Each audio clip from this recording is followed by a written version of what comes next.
stasis emulation!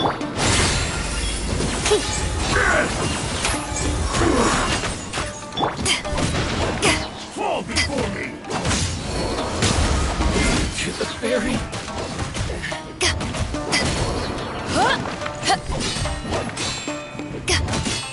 Cut down! Like this.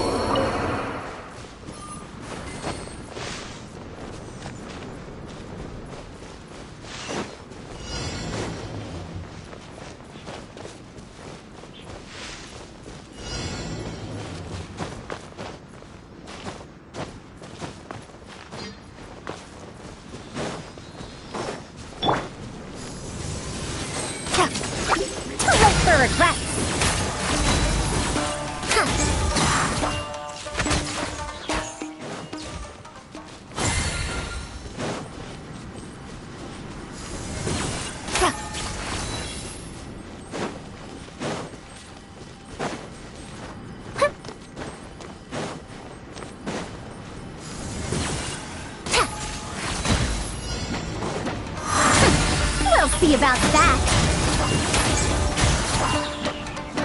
Have fun with this gift!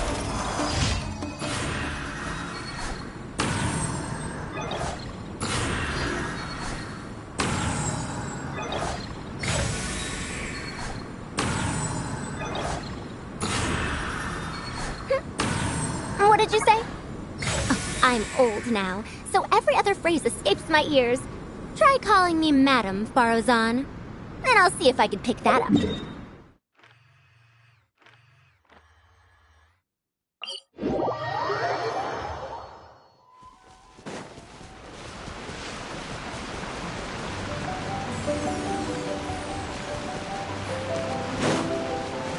Dare to mess with me?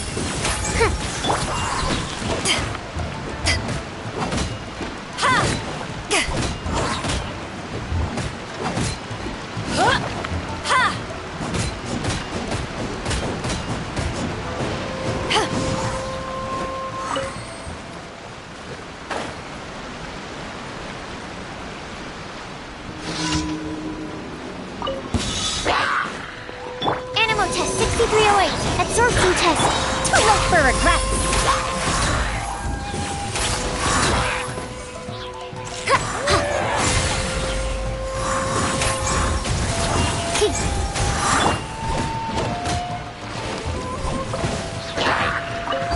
Eyes on me! Animal test 6308.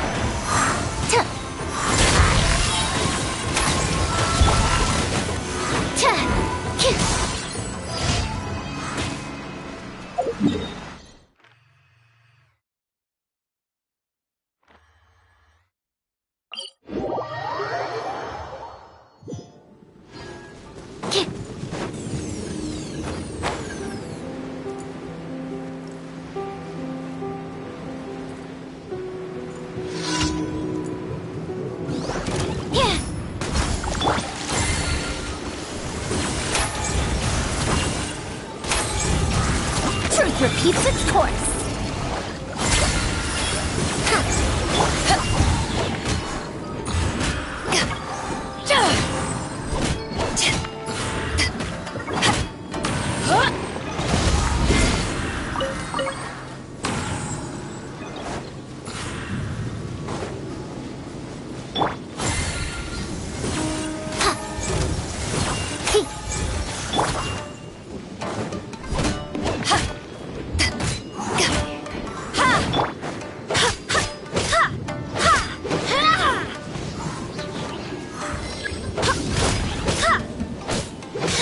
Dare to mess with me?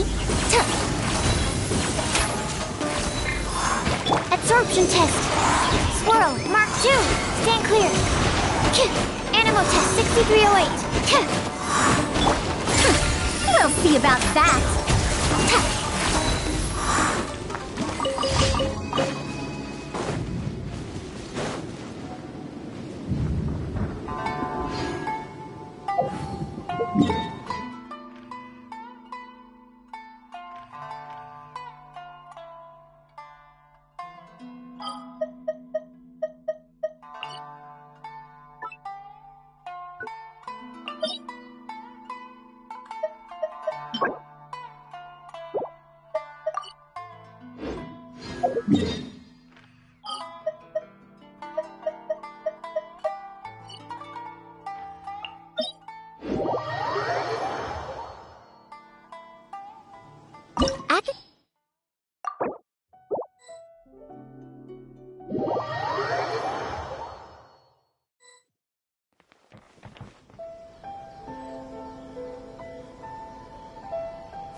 Dare to mess with me?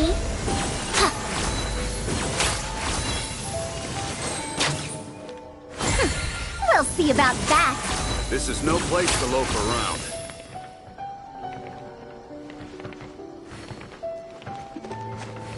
Too late for regrets.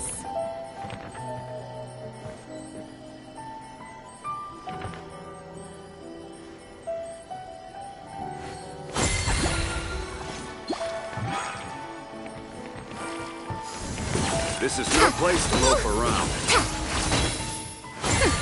We'll see about that. Too late for regrets. Yeah.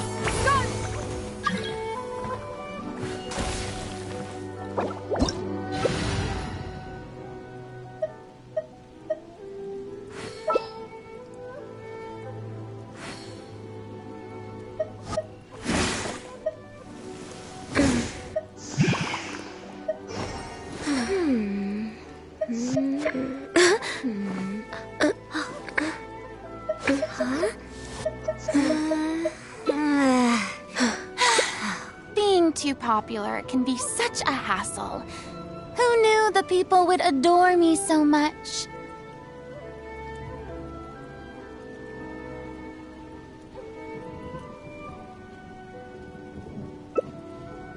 $100 years have passed. If yet you there are hasn't been any presently change to those unoccupied, dumb rules at the academia. perhaps we could stop a while at one's abode for some repose and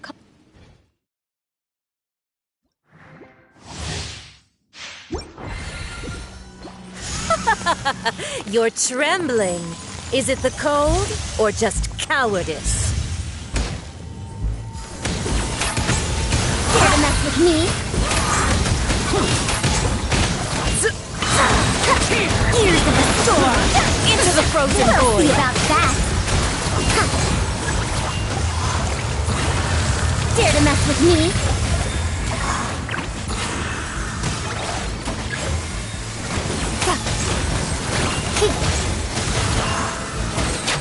Skyward! We'll see about that!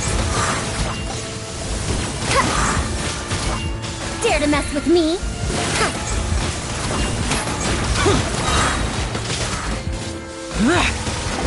Too late for regrets!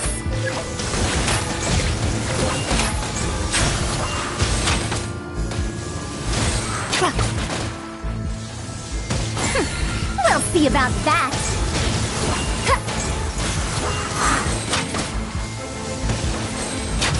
Too late for regrets!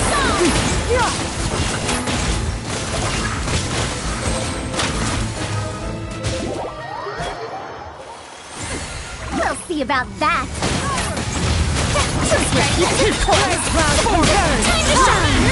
Dare to mess with me?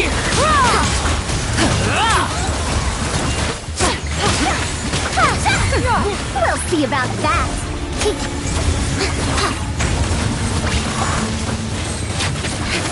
Too late for regrets! All must burn! We'll see about that!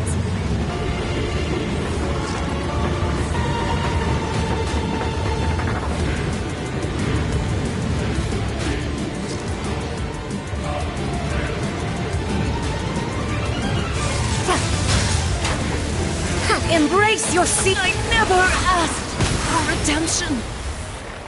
Never.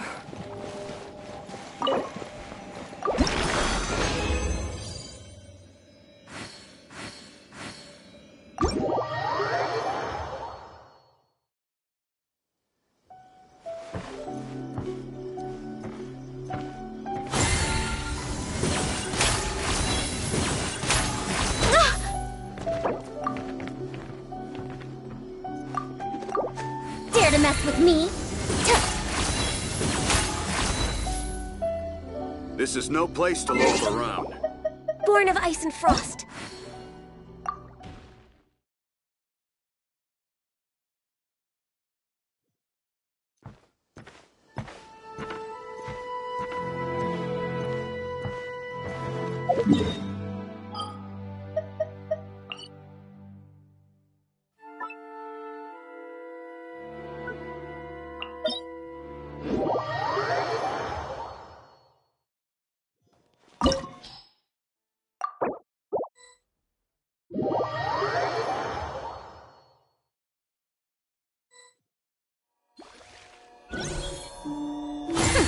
We'll see about that.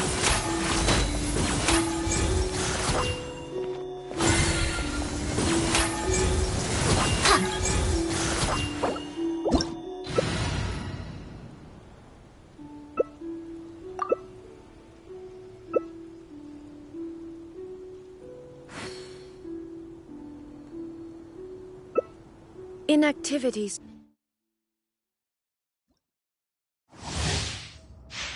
Too late for regrets.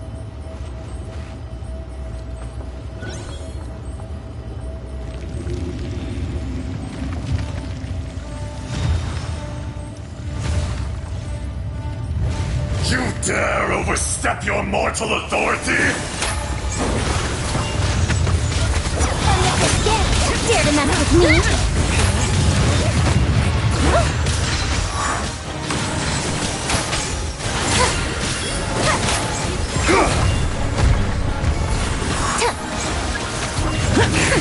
We'll see about that. Will not absolve you!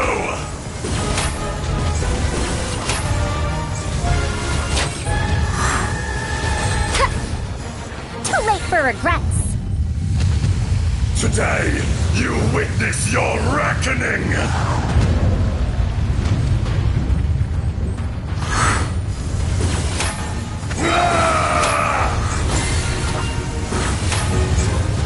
Gears of the storm.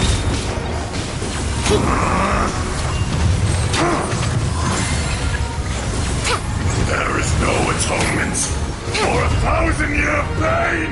Dare to mess with me?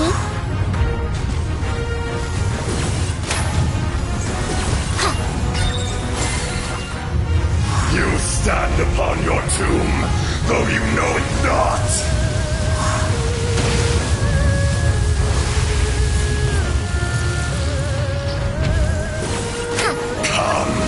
Experience an eon of suffering!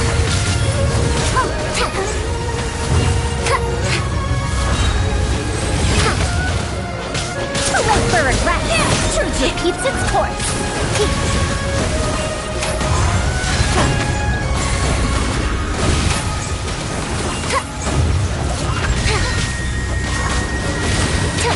Dare to mess with me?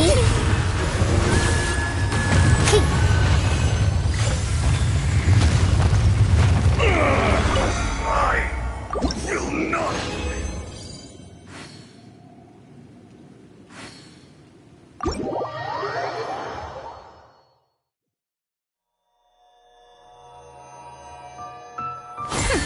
We'll see about that. Didn't quite dodge it.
Tigerfish! Get him while it's hot!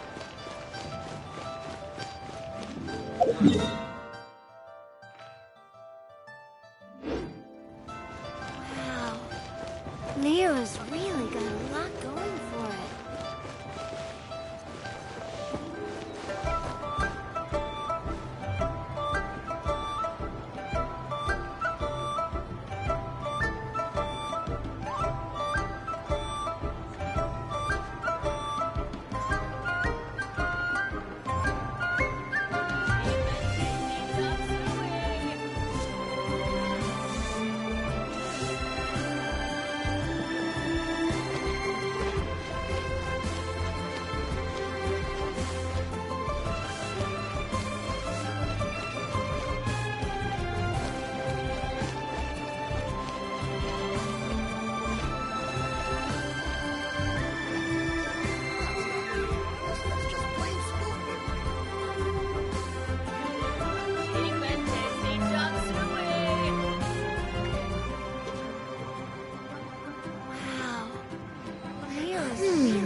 world at my feet.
We'll see about that.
Come on, don't keep me waiting.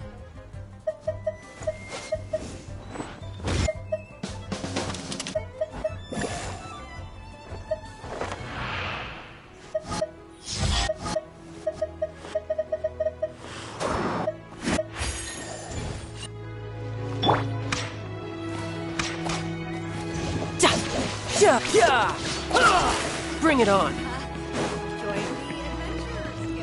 No time to lose.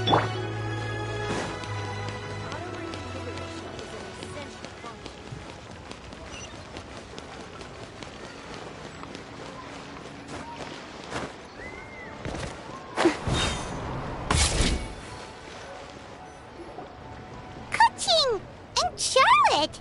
I never thought she'd see you two together.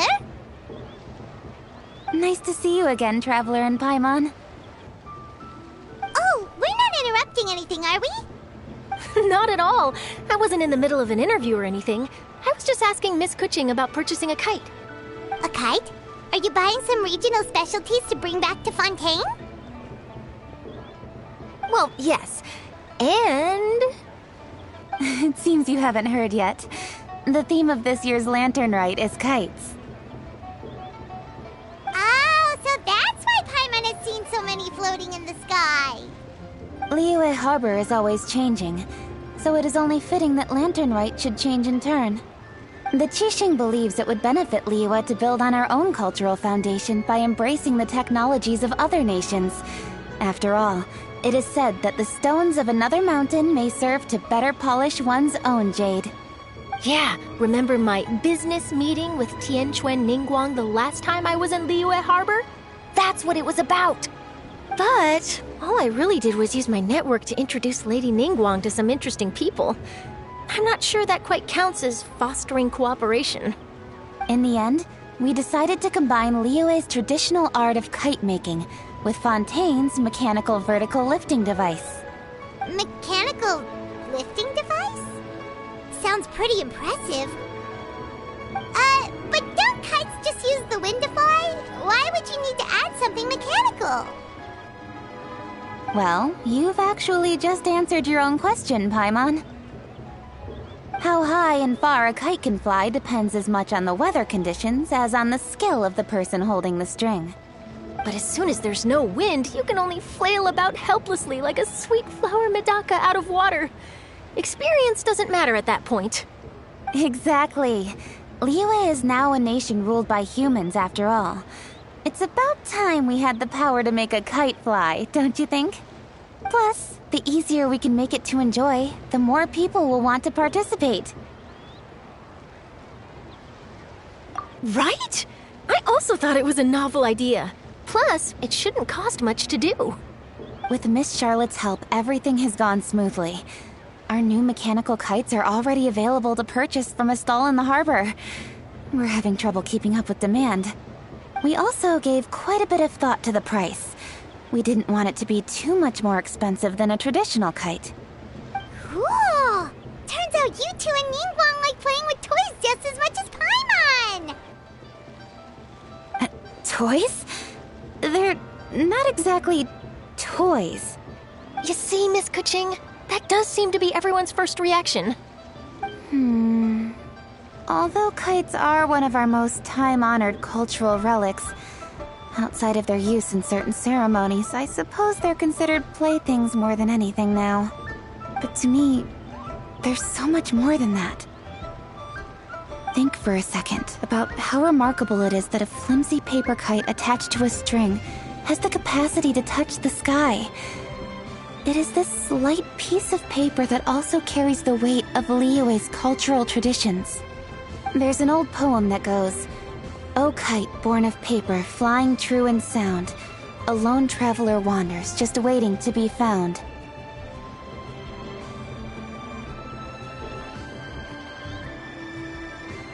In the past, poets from Liyue used kites to symbolize a feeling of longing, or evoke the peacefulness of idyllic rural scenery. If the people of today can derive enjoyment from this activity, they will not only be more likely to better appreciate the tradition, but also to pass it down to the people of tomorrow. That's the Kuching we know, always thinking 5 steps ahead of anyone else. Well said, Miss Kuching. I've learned quite a bit myself. As long as you're willing to listen, I'm happy to share. I also know quite a lot about the various folk traditions related to kites. For example, whenever a kite blew away, people would say it was the Adepti that summoned the wind to take it away as an offering. That way, you can turn an unfortunate event into an auspicious one. What about something more fun? Do you know anything like that? More fun. Let me think. Oh, I suppose we should first talk about how kites are made. It's another one of our precious forms of traditional craftsmanship. My grandfather told me that back when he was a boy, children learned the art of kite making step by step from their elders. First, you use the thin strips of bamboo to construct the frame. Then, you draw a design of your choice on a piece of paper, paste it onto the frame, and tie on the string.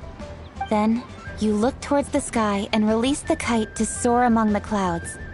Some people write down certain names or desires on their kites, cut the string, and let them fly free. Others may place particular thoughts or meaning into the design itself. Are certain designs associated with certain meanings? I'm gonna jot all of this down. Well, for example, kites in the shape of a butterfly typically symbolize freedom, happiness, or the desire to break free. Fascinating. What else can you tell me? The scissored-tailed swallow is the most classic design. It symbolizes good fortune and joyful tidings. Different colors also have small variations in meaning. Are these commonly understood meanings and symbols in Liyue? Kind of like the language of flowers in Fontaine. I believe so. Most have probably heard something about it from their elders at some point. If you're interested, Miss Charlotte, I have several books on the topic that I could lend you. They could be a useful reference. That would be a huge help! Great! Looks like I've got the outline for quite the article on my hands. Perfect! We're gonna take a look around. Then I'll show Miss Charlotte to my home for a little while. I almost forgot. The Ministry of Civil Affairs is hosting a kite flying contest on the night of Lantern Rite. If you're interested, you're more than welcome to bring a kite and participate. The rules are simple. Whoever flies their kite the highest and furthest within the time limit will receive a special honor along with a secret prize. I've already prepared more than enough empty film for the event. I can see the spectacle already. Maybe tone it down a bit, Traveler. What if we don't win? It's better to keep a low profile until the competition starts. Then we'll give them a show they never saw coming. Oh, that secret prize is ours. Then I'll look forward to seeing your performance. You bet! See you then!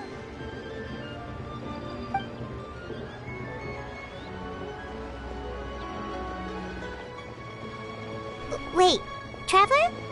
Take a peek to your right. Do you see those 2 people lurking over there? Is it just Paimon? Or were they staring at us the whole time we were talking to Kuching and Charlotte just now? They seem fishy. Huh. Well, yes, but something's up. Paimon just has a bad feeling. Do you think they could be treasure hoarders? They always seem to be stirring up trouble during Lantern Rite.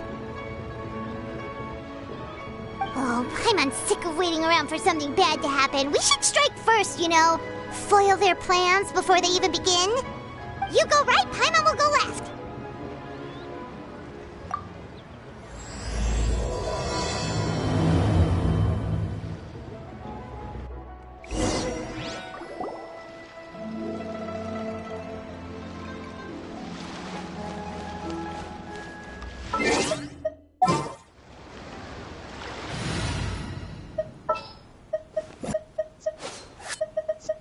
Something's come up? There's still a long road ahead. All right, team, let's move it out!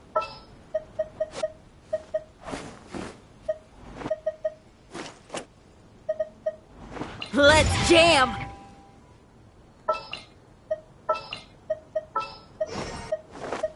I got you, boss.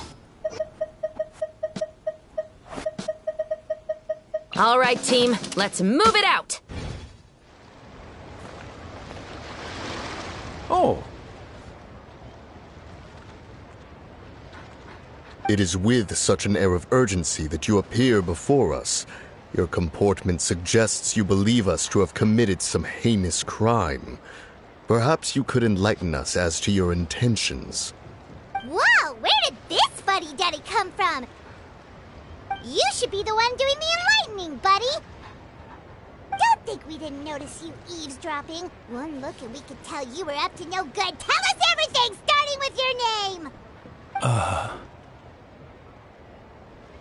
One bears no secrets before two such as yourselves. You stand in the presence of the mighty and illuminated Adeptus, Moon Carver. For the purpose of this foray into the mortal realm, however, you may address one as Hojong. You kidding? That deer's got his head stuck so far up in the clouds, there's no way he'd humble himself down here with the rest of us. You may want to hold your tongue, Paimon. Ha! Don't think that Paimon is gonna believe you just because you know her name. Let Paimon guess. You're supposed to be Mountain Shaper, right? Indeed. Mooncarver and myself have descended upon the mortal realm for a visit. The two of you may call me Jiahu. Huh. Looks like you did your research. But in our experience, the harder you try to lead us on, the more likely it is that we've got a big fish on our hands. We'll go straight to the Lilith and have you arrested for impersonating a deaf guy. Preposterous! Utterly preposterous! Right. Tell us something that only an Adeptus would know. And it better not be some common knowledge that any person on the street could tell you. During the last Lantern Rite, we gathered at Mount Hulao with Rex Lapis and made use of Cloud Retainer's supreme cuisine machine to prepare bamboo shoot soup. Perhaps you have some recollection? The flavor of that soup was more than enough to whet one's appetite. As such, Cloud Retainer assented to my use of the device beyond that singular occasion, providing other recipes to boot. Since then, one has dabbled in the pleasures of the culinary arts whenever time allows. Dabbled? Upon one's last sojourn to your mountain, did you not immediately attempt to hide the device behind a chunk of amber as soon as one's presence was known? Did one not speak up on your behalf but a moment ago? This is how you choose to repay that kindness? One is simply trying to emphasize the veracity of our claim. That does not mean you should reveal personal matters so readily.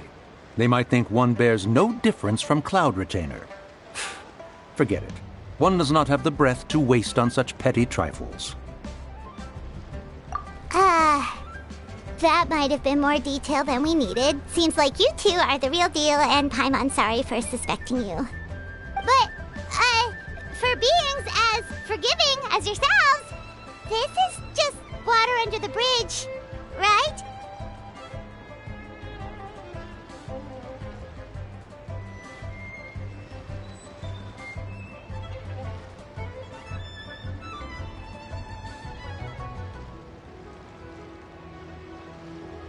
You indeed have an agile mind.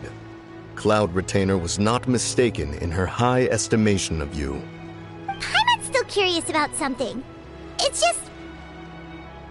Paimon can understand why Mountain Shaper is here, but why did you decide to come to the city, Mooncarver? It's not really your thing, is it? It is but an inevitable eventuality.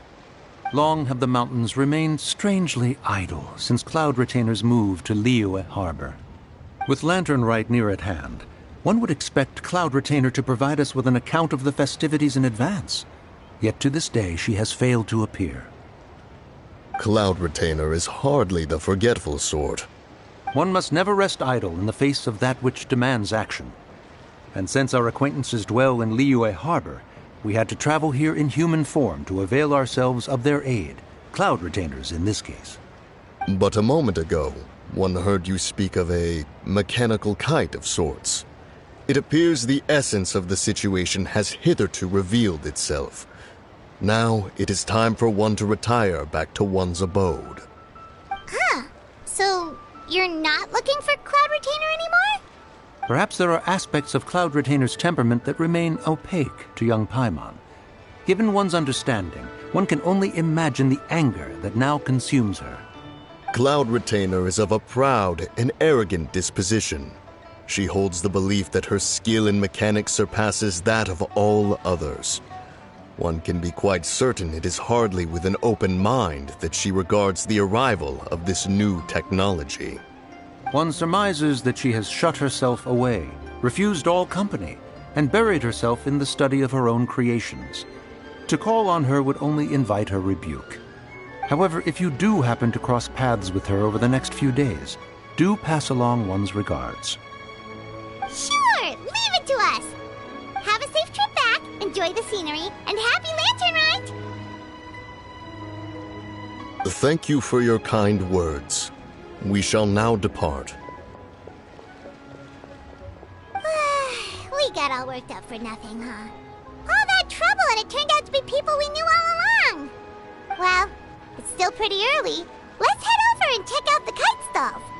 Paimon wants to see what kinds of kites we can buy to use in the competition. The bigger and prettier, the better!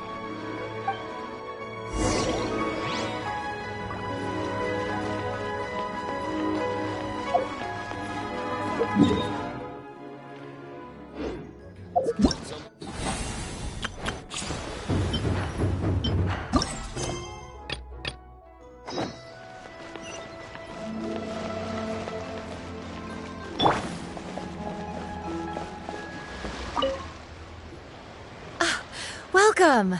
Are the two of you looking to buy a kite? Would you like me to go over the different designs? Ooh! A scissor-tailed swallow! And a butterfly! And... oh! This jade chamber design is our newest. It's been selling like crazy over the past 2 days. Does it also have a unique meaning? Of course. The jade chamber symbolizes wealth and abundance. The kite bearing its design is said to bring riches in the future to those who fly it. Oh, now that's Paimon's kind of kite! I apologize for the interruption, but are all your wares in order, Miss Xianyun? Yes, they're just over there. The paper, bamboo, and dyes. All the necessary kite-making materials. Wonderful! I'll pack them up and get a guard to deliver the goods to Yilong Wharf for you. Yilong Wharf? Oh, wonder what that place is like during Lantern Rite. Paimon would love to go take a look. Well, if the two of you are interested in going to Yilong Wharf, then could I trouble you to find Gaming and deliver these goods together? Is Gaming the guard you just mentioned? Yes. The communications office handles shipments and transports around Liyue. He works for the Secure Transport Agency, one of our sub-organizations. The problem is, many of my colleagues have taken leave during Lantern Rite to spend time with their families. So, our available workforce has seen a dramatic decrease recently. If you were willing to help out, then I could get a head start on my next appointment. You do seem really pressed for time.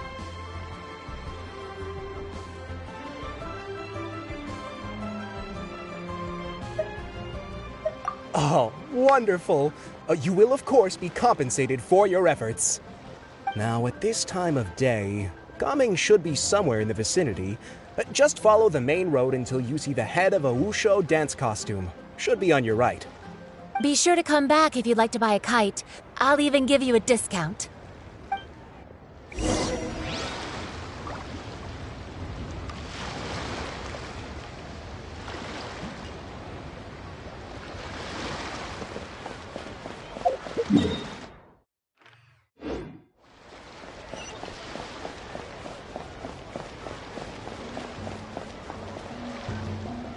Wait, I thought we had an agreement. Loser buys dim sum tomorrow? Look at you. Scowl like that for much longer and your face might stay that way. Hey now, don't be upset. How about this? You extend the invitation, and I'll pay. No way, Gaming. You're always the one picking up the tab. I'm not trying to be a sore loser. I just didn't expect you to come from behind to win like that. That was nothing. All in a day's work, friend. Perfect! Gaming is here. Sorry to interrupt, Gaming. We just spoke to a guy from the communications office who needs you to deliver some goods to Yilong Wharf. Oh, that must have been Longzhou. Looks like I've got work. Gotta go. Sure, go do your thing. Let's have a rematch when you get back. I won't let you win so easily next time. Alrighty, you can hand the goods over to me. Must have been heavy hauling them all this way. Let me take them off your hands. It wasn't that bad. It's just some kite-making materials. Plus, we didn't have to walk very far. Kite-making materials. I see. I'm glad it wasn't too much trouble, Paimon. Still, I owe you one. Ah, and you must be the traveler. It's nice to meet you. Thanks for your help. Huh? You know us? There probably aren't many in Liyue who don't. I've heard quite a bit about you two. You're quite well known around these parts. Oh, and please excuse Longzhou if he forgot to thank you. Take my thanks in his place. He's a good guy. He's just been super busy lately, running around from place to place. Don't be too hard on him, yeah? So, you here for Lantern Rite? Yep. It's always so lively this time of year. We were actually hoping we could tag along to Yilong Wharf and have a look around. Perfect! We'll go together then. I'm good with directions, so just follow me. Trust me, I know my way around. We can exchange stories, tell jokes, or just chat along the way. Oh, and there are a couple of good places to eat along our route. We can stop and grab a bite when it's time. The ingredients are fresh, the portions are generous, and the prices won't break the bank. You can order anything, and I promise, you won't be disappointed. Order anything?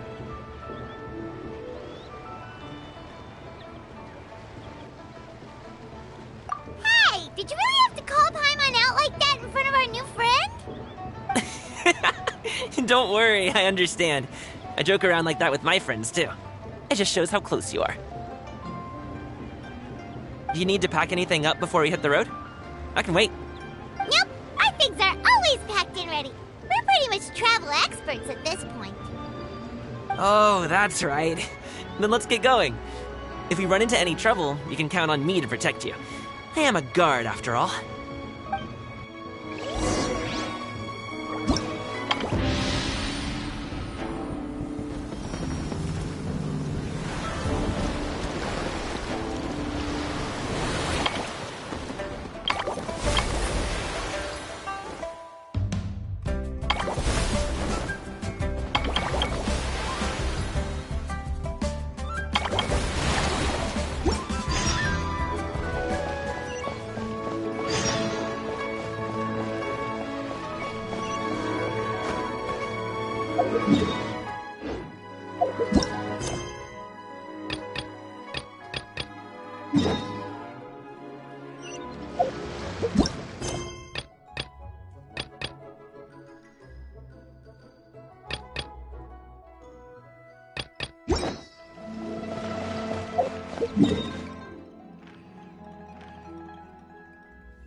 Your weapons! Cut to the chase!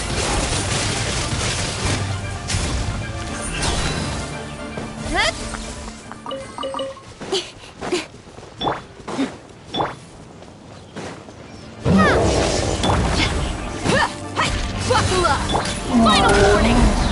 Hands where I can see them! Hurling thunder! Speed of light! Hey! With sword comes shadow!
Adventuring as in business, you always have to seize the opportunity while it's there.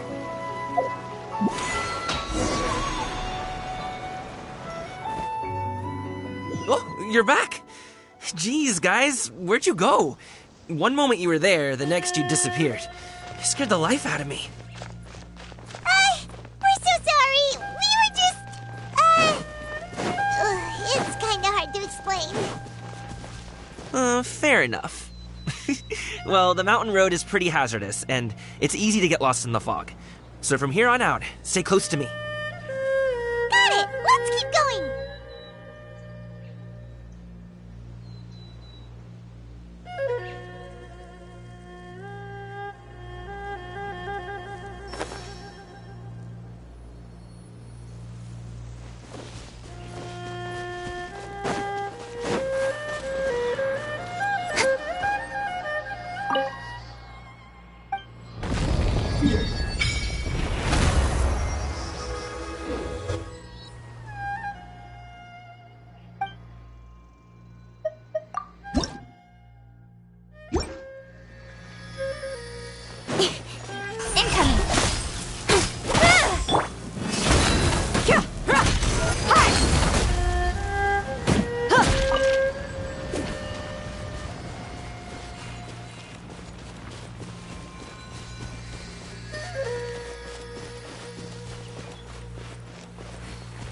Ooh, the docks are just a bit further.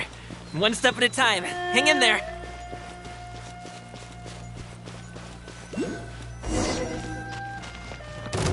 Wait, get behind me. I'll handle this.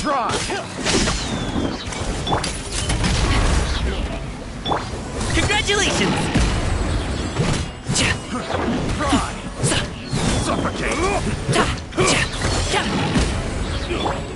Don't blink! Cut to the chase! Taste of my hammer. Many happy returns!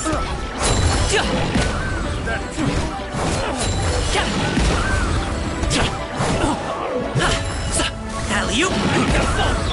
Incoming! Nowhere to hide! Sorry!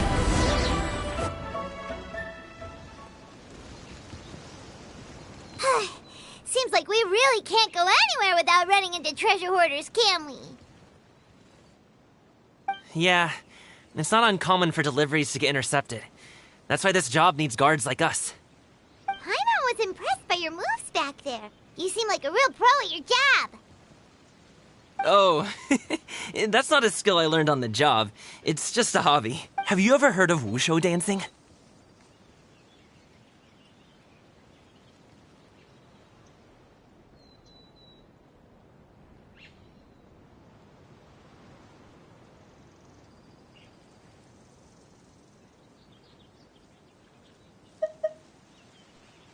Really? Wushu dancing is famous in Xianyun Vale. Performers might be invited to promote the opening of a business or to spread good fortune during a holiday season. But I must admit, it has nothing on the popularity of the Liyue opera. I'm also well aware that people in Liyue Harbor aren't exactly jumping at the chance to watch wushu dancing. So, it's not something I do full-time. Huh? You have 2 jobs? How do you have the energy to do all that? It's not that tiring. You just have to take a rest. Ah, Paimon gets it, so you must sleep a lot then. Not really. Just yesterday I stayed up all night playing cards. Oh. Let's go. The docks are just up ahead.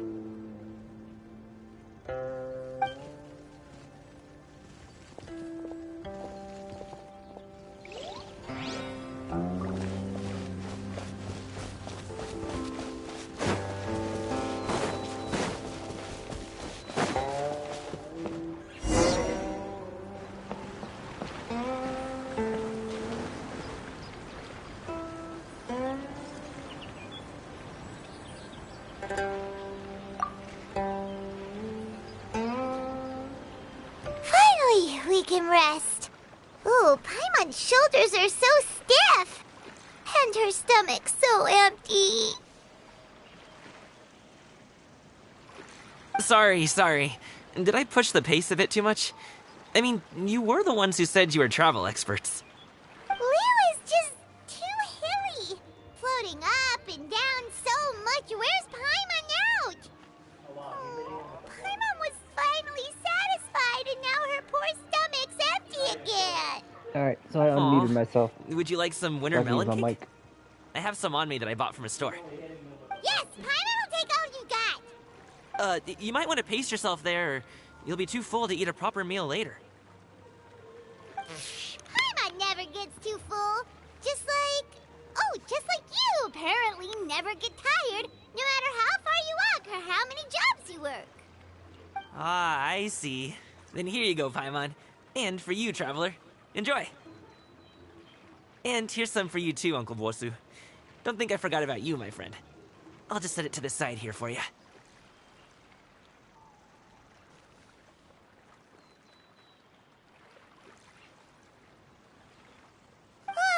That hit the spot. Paimon thought she was going to starve to death for a minute there. That close of a call, huh? I've been eating wintermelon cake ever since I was a kid.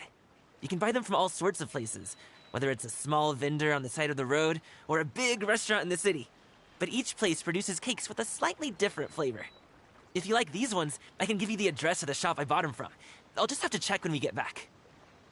Oh, all my jabbering must be making it difficult for you to enjoy the scenery in peace, huh? Don't be afraid to tell me to zip it for a little while, okay? Really, I won't be offended. It's okay. Paimon is kind of enjoying listening to your chitter-chatter. Aw, a fed Paimon is a happy Paimon, huh? Hey, Paimon can be in a good mood anytime she wants. Need some fresh bamboo?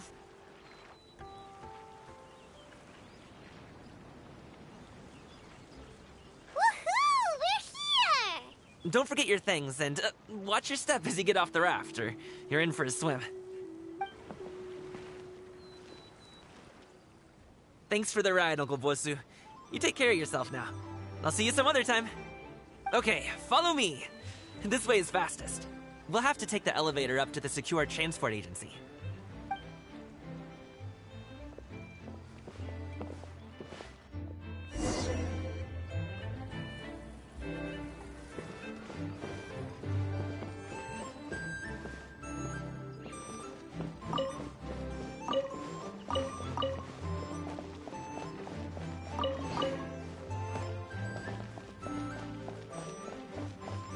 Tea eggs and tea cakes, refreshing refreshments.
Hey! Slow down. I'm begging you. What is it? No one's gonna try any funny business when the street is this packed, right? Please, take a seat and enjoy a nice meal. When drinking tea, one should seek to be more refined.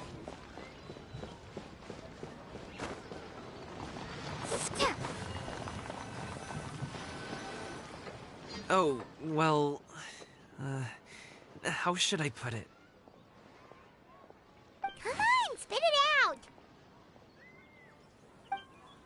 Do you see that group of people over there? Those are my relatives.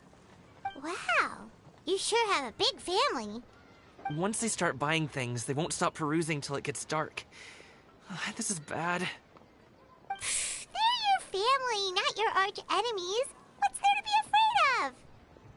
Unless... Oh, did you do something horrible to them? No, it's not that. I'm just not that good at dealing with my family. It would be best if we could steer clear of them.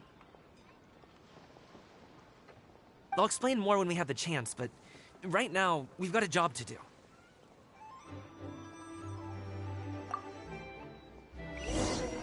The left side looks pretty packed. Let's go straight.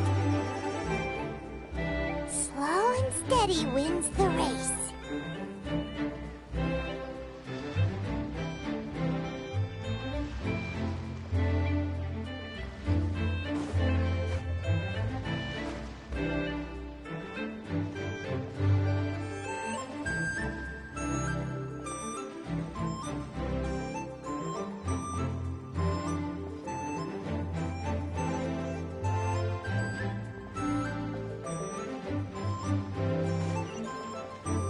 Let's wait here for a second.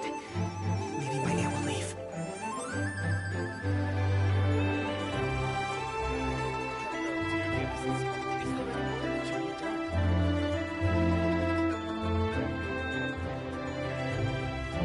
She's gone. Let's go.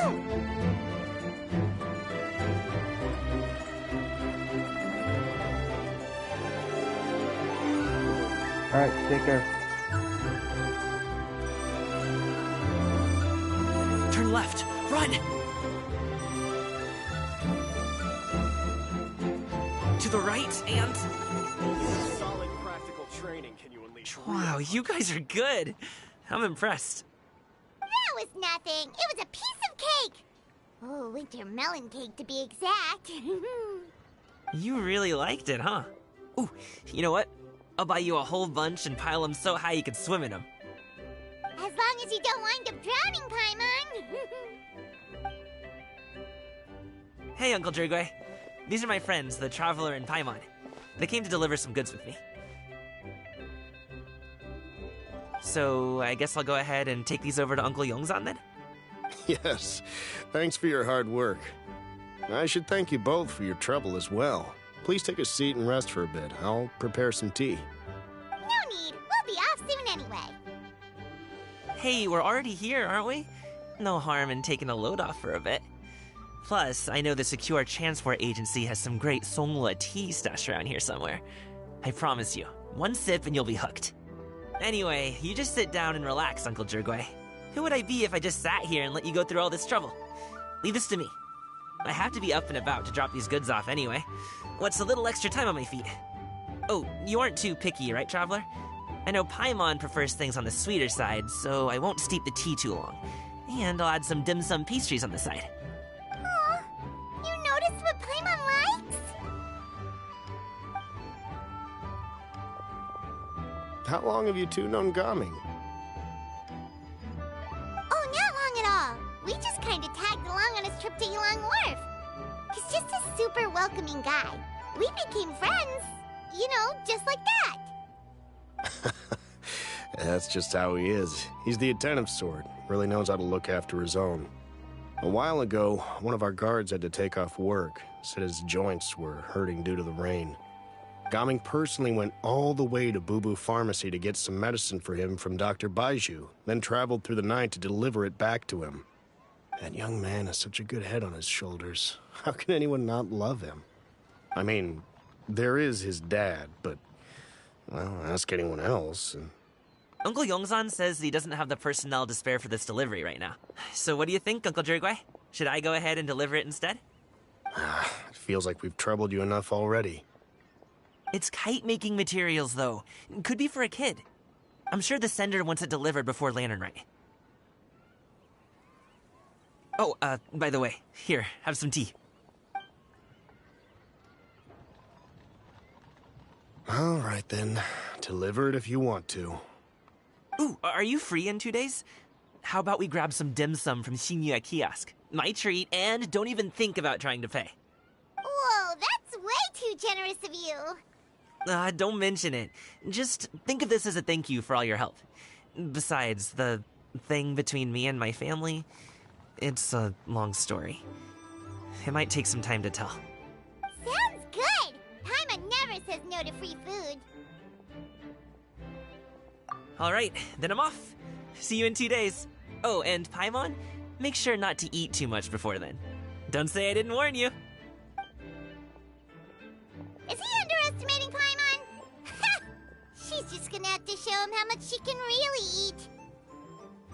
Anyway, is Gaming's family situation really that complicated? He has such a happy-go-lucky personality. Plus, he's an enthusiastic and diligent worker. It's hard to imagine a guy like that being troubled by much. How should I put it? Since he already plans to tell you himself, you don't need an old man like me to add my 2 cents. You seem to be around the same age, so you might have a lot in common. Perhaps you could help him talk things through. Consider it a favor to me. If you have the time, maybe you can make a little flag for us to wave about. It can say, "We provide aid in spades." Couldn't hurt to advertise our services, right? Well, I can certainly arrange that. Is there anything else you wanted to say? Wait, seriously? Paimon was just joking, but if you're going to get us something, she'd much rather have wintermelon cake instead. Seems like Gaming really has rubbed off on you. Would you like some more tea? I think there's some left. No thanks. We came all this way and still haven't gotten a chance to look around the wharf. We should see the kinds of kites they got. Maybe they'll have ones you can't find in Liyue Harbor. All right, then. Please do let me know if you'd like more tea. You're welcome to stay as long as you like.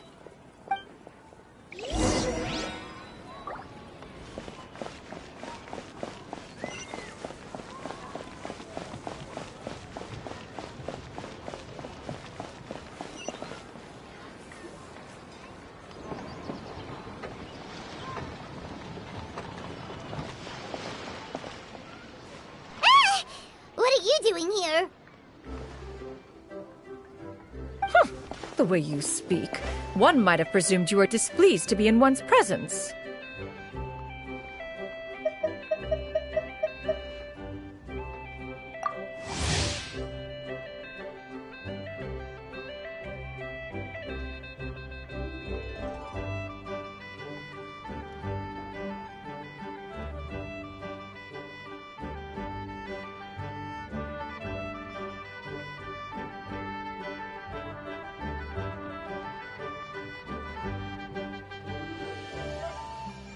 Take note, Paimon.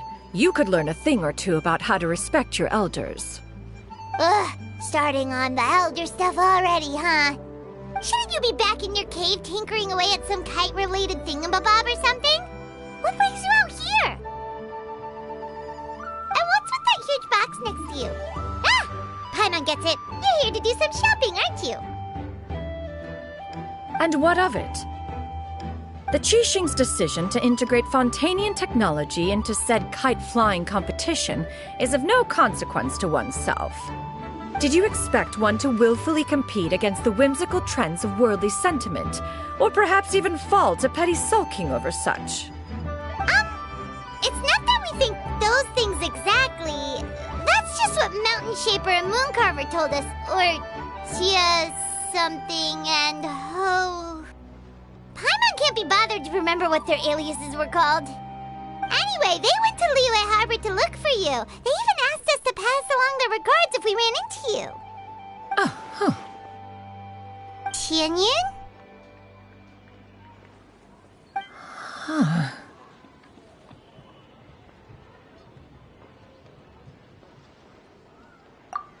It appears time has quite flown since one's arrival in Liyue Harbor. How could one have forgotten about those 2 old fossils?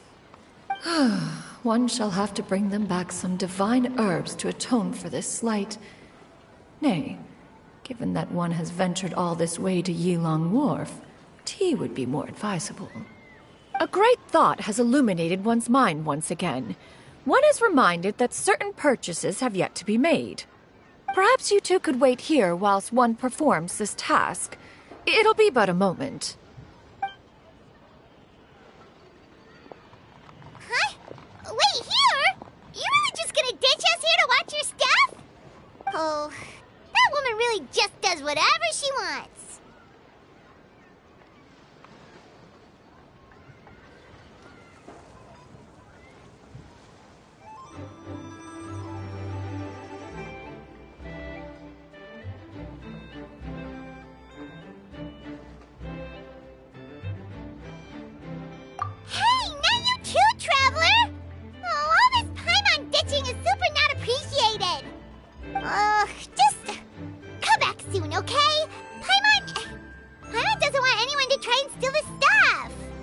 Welcome. Please have a look around. We only sell teas of the finest quality, sourced directly from Xianyun village. Might I recommend the Sunglo variety? It's one of our specialties. Now, that sounds promising. One will bring some back for those old fossils, and all will be well. 2 boxes will do. Wonderful. By the way, we're actually running a special Lantern Rite promotion. Buy 3 boxes, get 10% off. 4 boxes will net you 20% off. 20% off 4 boxes. This merchant strikes a fair bargain. One might as well give some to Morax and Ping, too. Then 4 shall suffice. I see. Are you intending to give these as gifts? If so, perhaps I can interest you in these exquisite gift sets. Buy 10, get half off. Look at the magnificent design, and the red ribbon gives quite the festive flair, don't you think? Such a gift would be sure to impress any lucky friend or family member. 10 boxes. Seems rather excessive. But if one factors in the conqueror of demons and one's disciples... 10! A nice round number, don't you think? Course you do. I'll even shave a little extra off the price for you. That is agreeable. One will, I will have these boxed up then. Of course, right away. I see you have quite the eye for fine items, mademoiselle. Perhaps some of my wares might also be of interest to you. I'm a toy merchant from Fontaine. You'll get nothing but the finest and most intricate clockwork toys Mora can buy here. Each one sure to be a source of endless amusement.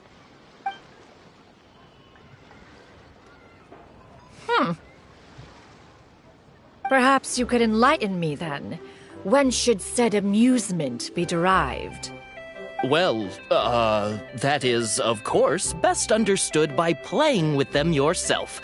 If you could wait just a moment, I can bring one out and give you a demonstration.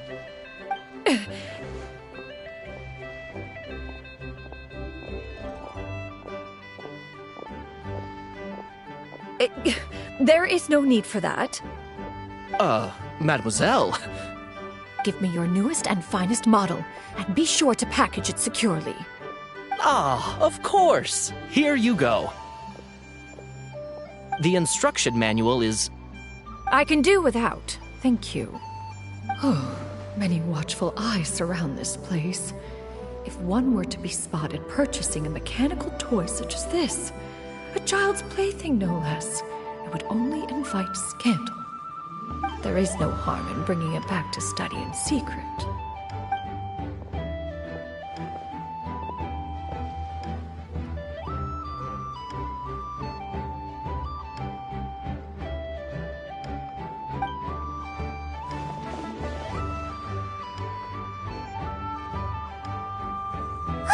Xianyun, did your shopping go smoothly?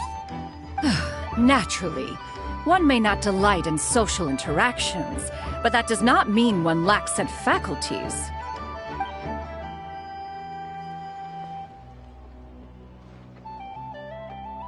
And you two? Are you not here to purchase things? We just haven't had time yet. It doesn't look like there are any kite stalls around Elong Wharf, but it does look like there are lots of goods from Fontaine.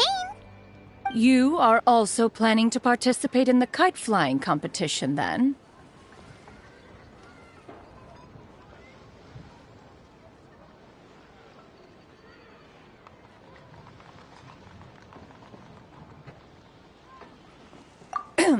One means to say, you along with all the other youths. One has been entreated to share one's kite-making expertise, and indeed there was little one could do about such persistent supplication. One moment energetic and earnest, and dejected the next. One had no choice but to acquiesce to these requests, and thus, one will be organizing a kite-making workshop to provide personal instruction in this art form. Oh, who will be participating then? Shuyu, Shenhe, Ganyu, and Yayo. Wow, that's quite a few people. Also, this is all pretty well, Xianyun, but it's not like you have to make your own kite to participate in the competition. You can just buy one ready-made and call it a day. Ha! You speak of those equipped with the mechanical lifting device, do you not? 'Tis nothing but a crude piece of mortal machinery. The mechanism that one has developed was the fruit of millennia of meticulous study. Let us not speak of the source of the mechanism's power, but rather its structure. It is composed of materials as light as bamboo and as strong as iron. This composition grants it the lightness of weight to ascend into the sky and the durability to follow the wind for many a mile. It is built with a series of intersecting rods that... Never mind. It is unlikely the two of you will understand, even should one expend the effort to explain. One is better off saving one's breath. It sure seems like you want to talk about it, though. So, will you be attending the workshop or not? Huh? Wait, you've been trying to invite us this entire time?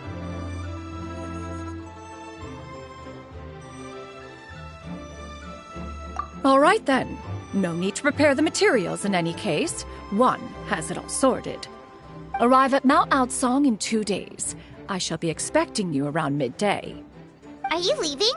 Don't you want a guard to help you with that big box of yours? Surely you jest. One goes as one pleases. For what reason would one need to rely on another?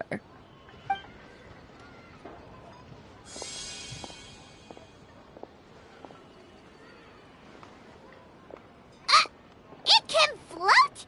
What kind of invention is that? One calls it the floating toting device. Huh. She seems pretty proud of that one. Look at her walk down the street. She seems so confident, but everyone around her is looking at her all funny. Paimon wonders... never mind. But anyway, that box of hers seems to be full of those mechanical lifty thingamabobs. Not that Paimon was peeking or anything. She just, got a bit unsteady for a second and accidentally brushed the embroidery on top. And wouldn't you know it, all the stuff inside almost came bursting out. Paimon even went out of her way to keep it all together.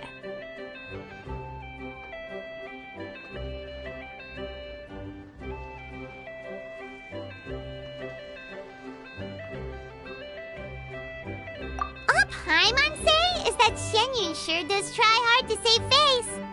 What did she call it again? A crude piece of mortal machinery?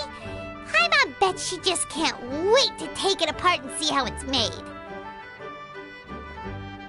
Totally. We should probably act like we didn't see anything, though. You know, in consideration of her feelings and all. After all, that is the propriety with which one should comport oneself. When it comes to an elder, right?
Let's get it on! Stop right there! Ha! Speed of light! Who goes there?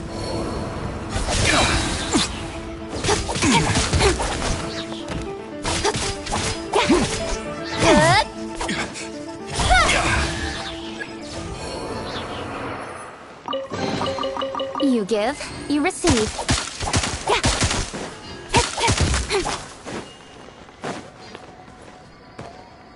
Let me check the time of the next handoff again.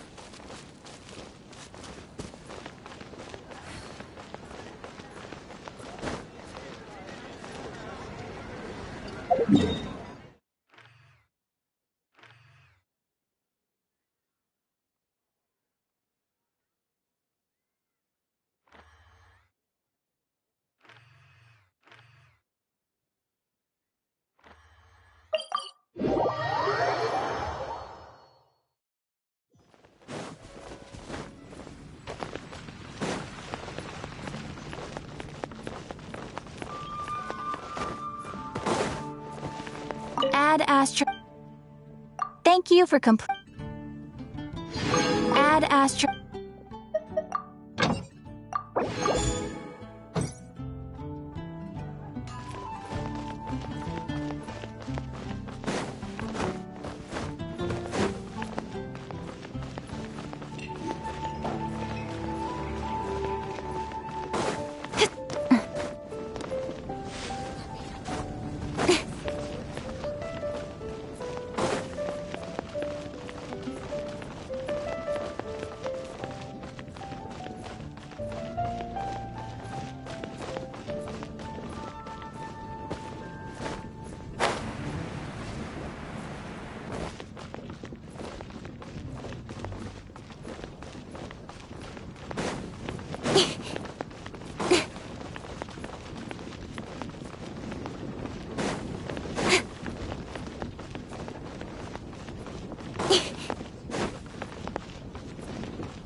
Enough procrastinating. Let's go.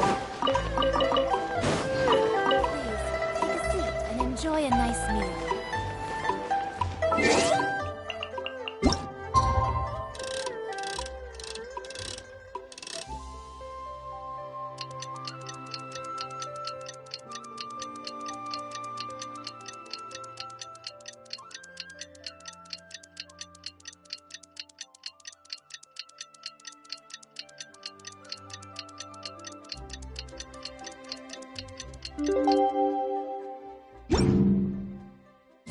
Paimon has never had dim sum at Xianyun kiosk before, but it should be quite the feast for sure.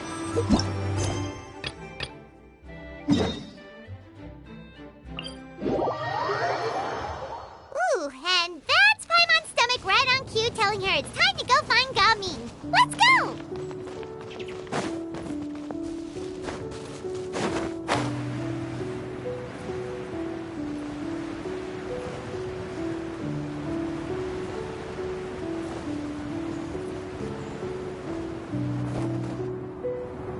Here we are, right outside her place. Do you still remember the first time we came here? We even brought offerings and everything. And when we told her that Rex Lapis had been assassinated, she immediately threatened to Squash Liyue Harbor! Paimon thought she'd be impossible to get along with. But now that we've spent some more time together, she's really not like that at all. We probably don't need to bring any offerings now that we've gotten to know her pretty well, right? Still, Paimon's got some snacks around here somewhere, so if she really wants something, we can just use that.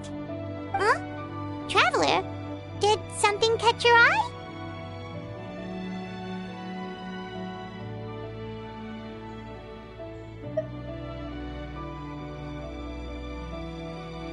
Whoa, what a pretty lady! Is she also here to visit Cloud Retainer?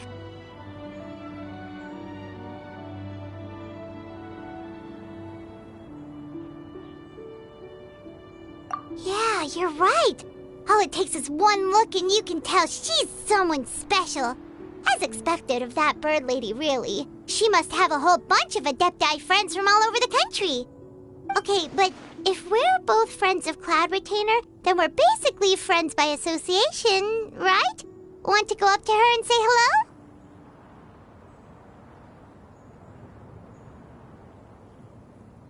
Helping you make more connections is a part of Paimon's job as your reliable guide. Paimon's got this.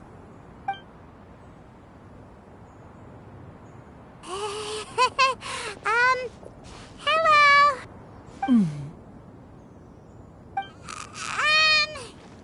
Paimon is Paimon! And this is the Traveler.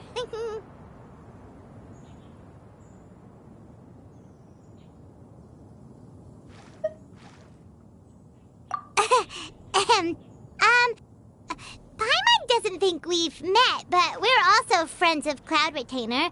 May we have the pleasure of learning your name, Madam Adeptus? You two... What is this tomfoolery? Has a shift in form so clouded your eyes that you no longer recognize one anymore? Wait, you're...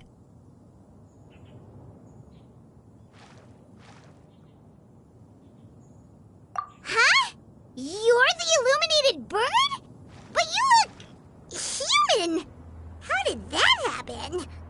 Oh, donning human form is scarcely any test of one's abilities. As for your confusion, one merely had no reason to indulge such inclinations before. So, you're indulging now because? Well, one has made plans to pay a visit to some disciples at Liyue Harbor. Taking on a human form for such a trip is simply a way to make matters less conspicuous. You? Worrying about keeping a low profile? You're the one who likes to pop up out of nowhere all over the place. In fact, Paimon can think of several examples. Like last year, when you suddenly appeared on the top of a roof without any warning. Or...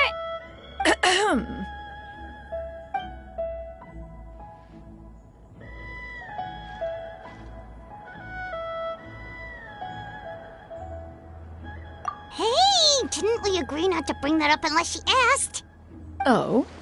So you have taken care to follow the proper rules of etiquette after all. Most commendable.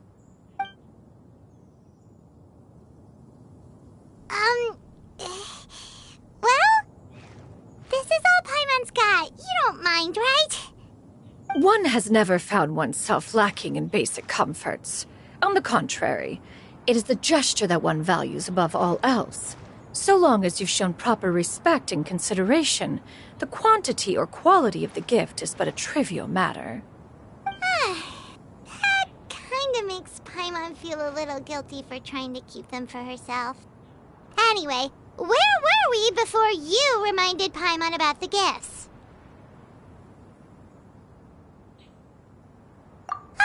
Right. So by disciples, you must mean Ganyu and Shenhe. It's also been a while since we last saw them. Maybe we can come too. One planned to extend the invitation even if you had not raised the matter yourself. Shenhe and Ganyu should be quite pleased to see you again. However, one would first inquire as to the reason behind your visit here.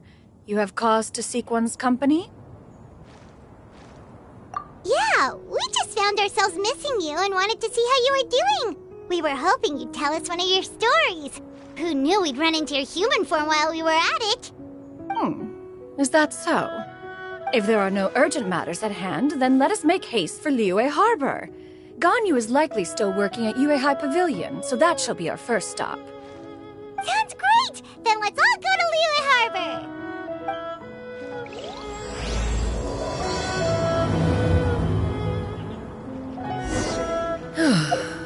Ganyu has been quite busy with work as of late. One can count on one talon the number of times she returns to Mount Altsong each year. Shenhe has also secured employment recently. In her correspondence with me, she wrote that she shall have no need to return for the foreseeable future. Did they think one was so easily mollified? One shall investigate everything with one's own eyes and decide for oneself if their living conditions are satisfactory.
For work-life balance, but I think this is pushing it.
We're almost at Weihai Pavilion!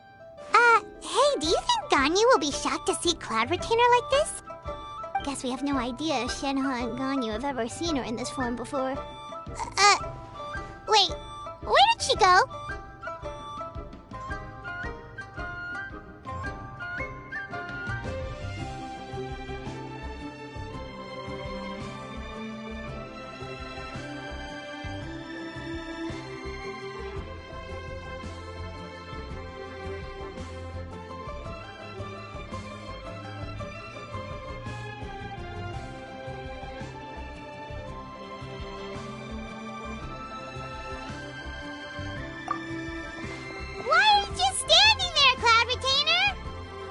Quietly now. One shall stay here. You two can go and meet with her. But why? Isn't it better if we all go together? If one were to proudly proclaim one's presence, Ganyu would surely profess herself otherwise unoccupied and drop everything to attend to one's visit. One fears that would only result in her staying up all night to make up for lost time. One does not wish to trouble her. Conversing vicariously via you two shall suffice. Do remember to inquire as to her recent well-being. Again, do not mention one's presence here. Fair enough. Makes sense. All right then, we'll just pass on your regards and... Cloud Retainer? Oh, busted. Is that lady someone you know, Ms. Ganyu? She is indeed. I'm sorry, Huixin, but could we delay the upcoming meeting for a little bit? I believe my schedule today is quite full. Although, perhaps I could move some work to later in the evening. Oh, not to worry, Miss Ganyu. I'll make the necessary arrangements right away. Thank you, Weishin.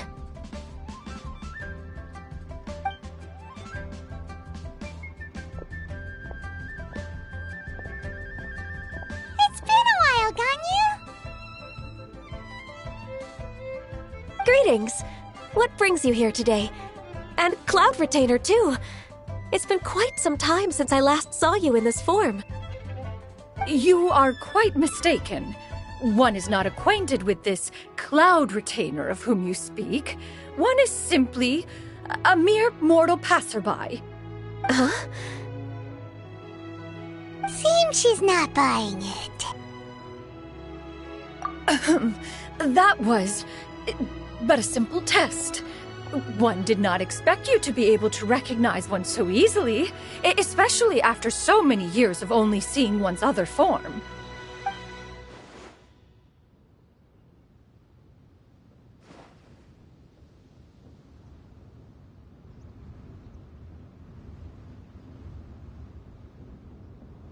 But recognizing you is, my responsibility as your disciple. An apt observation.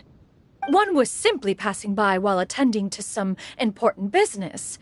One thought it would only be fitting to pay you a visit while in the area. Wait, Paimon wasn't aware of any important... Cloud Retainer's right! We've still got something super important to do, so we can't stay here for too long today. Oh, is that so? But it's been so long since we last saw each other. One simply desired to see you and had no intention of interrupting your work. A quick conversation should suffice for today. A more involved reunion should wait until you find yourself less occupied. I understand. That should be fine. While one acknowledges the amount of work that you have to deal with every day, one must also remind you to rest. Though Adepti blood flows through your veins, excessive exhaustion will still cause grave harm to your body. It still makes one nostalgic to see you as you are now, respected and independent. When you were young, you oft begged one to cuddle you to sleep when you suffered from nightmares. Cloud Retainer! Stop! If you insist. We are running short on time regardless, so one will refrain from going into each and every story. Why don't you continue your conversation? One shall simply stand by and listen. Wow, you've been to so many new places since the last time we spoke. If you ever need anything, please just come find me at Uehai Pavilion. Also, forgive me for my presumptuousness, Cloud Retainer, but if you plan to continue appearing in this form, don't you think it'd be helpful to adopt a human name? A human name? Huh. You raise a valid point. Considering the sheer extent of one's renown, Cloud Retainer is surely too recognizable as a name. You really think so? Not that you're not famous or anything, but that famous? You presume to know the extent of one's illustrious achievements. One would hardly think such a thing to be possible. Nevertheless, Ganyu's advice cannot be ignored. From this point on, when in public occasions, be sure to refer to one as Xianyun. Xianyun? I assume that's a reference to the full record of Pristine Pavilion. An adeptus of years past would rise with the clouds and rest with the moon. They were enlightened and wise, free and unfettered. The writer referenced Master's name to describe her carefree and spontaneous nature. Oh, that sounds super cool! Paimon feels like only the most powerful of Adepti could rise with the clouds and rest with the moon. Actually, those lines were originally written to describe Cloud Retainer herself. Huh? Wait, so you're really that powerful? And what of it? Did you truly take one to be nothing more than a bird of bigger than average size? Not exactly. To be fair, Cloud Retainer rarely speaks of her past accomplishments. The tales of her past can only be found in ancient texts. It is said that once, a long, long time ago, there was a severe drought in Liyue. Left with no choice, many people left their homes, while others spent day and night praying to the Adepti. Although I did not live through such tragedy, simply reading about it is enough to gain a visceral understanding of all the pain and desperation during that time. On top of the drought, a noxious gas also began to spread through the land. If not for Cloud Retainer's efforts, much of Liyue would be nothing more than a barren wasteland today. The books had this to say about what happened. Upon arrival, the Adeptus borrowed the wind to retain the clouds. Immediately, the clouds gathered together, and abundant rain burst forth from the heavens. Drought and plague were both driven away, and the people were saved. Wow, that's incredible! Mortal records add embellishments to dramatize past events. One did merely what one ought, and even if one had not interceded, the other Adepti would surely have stepped in to help. Even so, you stopped an entire drought! Can you really control the weather like the book said? Oh, Paimon suddenly has a lot more respect for you. So it was Paimon's bad for calling you Illuminated Bird before. You're not too mad, are you? How laughable. A name is but a simple label we carry with us on our journey through the world. Why would one be offended by such a trivial matter? That's a relief. In that case, Paimon will continue to call you whatever feels right in the moment. Well, that is quite enough ancient history for now. Ganyu, have you had word from Shenhe? One has heard that she procured a job recently. Have you any thoughts on her workplace? And what, pray tell, of her monthly remuneration? Moreover, does she find herself overly inundated with work? Is she allowed time off during Lantern Rite? That is a lot of questions. There is no cause for concern, Cloud Retainer. I introduced Shenhe to her employer personally. Wanmin Restaurant's business has been booming recently. So with Chef Mao being swamped with customers, and Shangling still off and out in search of new recipes, I introduced Shenhe to staff the restaurant. I see. Most excellent indeed. One has had the pleasure of being introduced to that family. Shangling is kind and astute, while her father is loyal and reliable. One has no cause to believe that they will make Shenhe's work difficult. Now, it is almost time to partake in the victuals of noon. One shall visit Wanmin Restaurant in person and see how Shenhe is doing. Huh? But didn't you just say that you had something important to do? Can that wait until after we've eaten?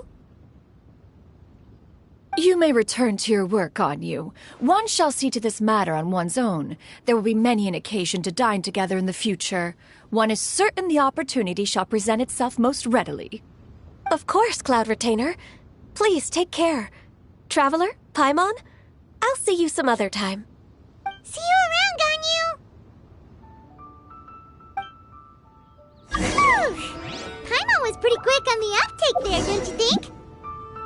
As soon as you mentioned important business to attend to, Paimon realized that you were just looking to cut the conversation short and not take too much of Ganyu's time. Is Paimon right? No, in fact, it was not an excuse. One is indeed visiting Liyue Harbor for an important purpose. Wait, for real? The moment is not yet upon us. Still, the truth will be revealed to you in time. Huh. She really seems to be playing up the whole mysterious Adeptus thing right now. Is it because we just heard that cool story about her powers?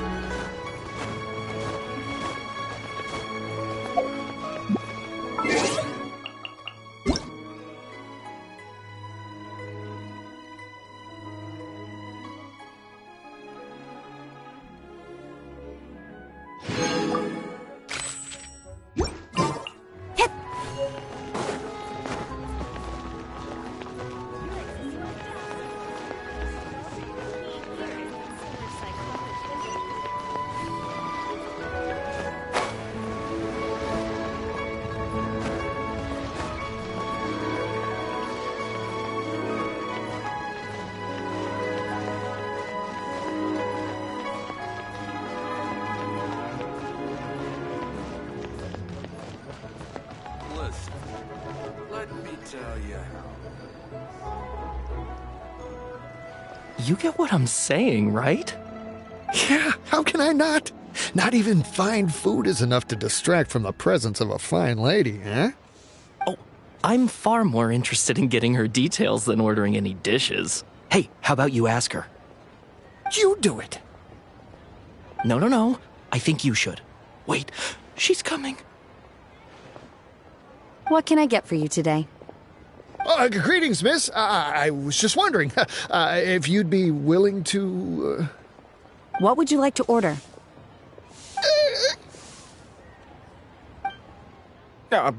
2 servings of Mora meat to go. Good chat. Bye.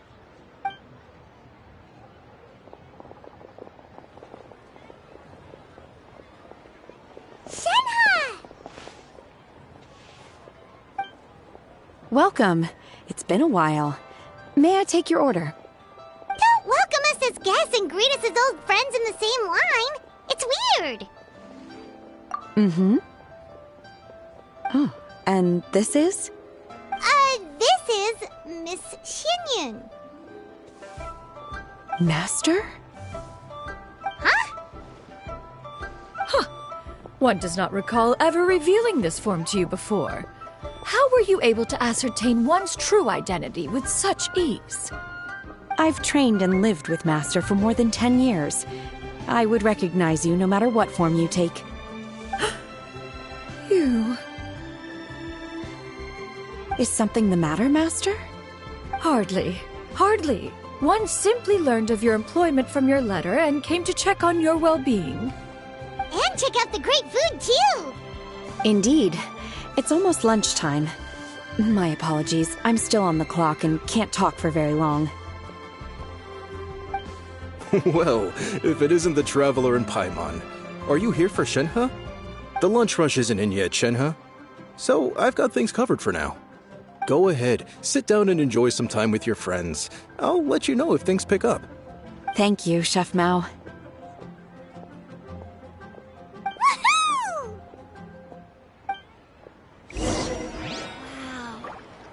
Leo's really got a lot going for it. Tasty chop suey! That's just plain stupid.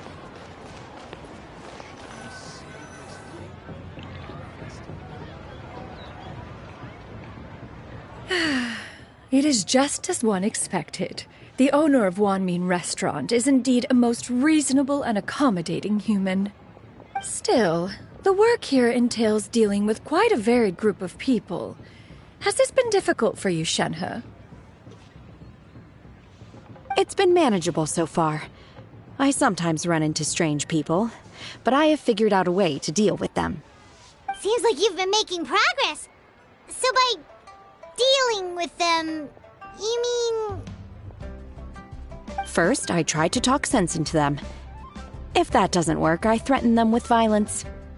At this point, they usually decide they are in favor of a civil conversation. Oh, how should Paimon put this? Oh, a sensible plan. One is gladdened to see you integrate so well into human society. And you, Master? How have you been? Simply marvelous. Though Mount Outsong has scarcely enjoyed your presence recently, one has hardly found the pleasure of one's own company to be lacking. I see. Just as expected of Master.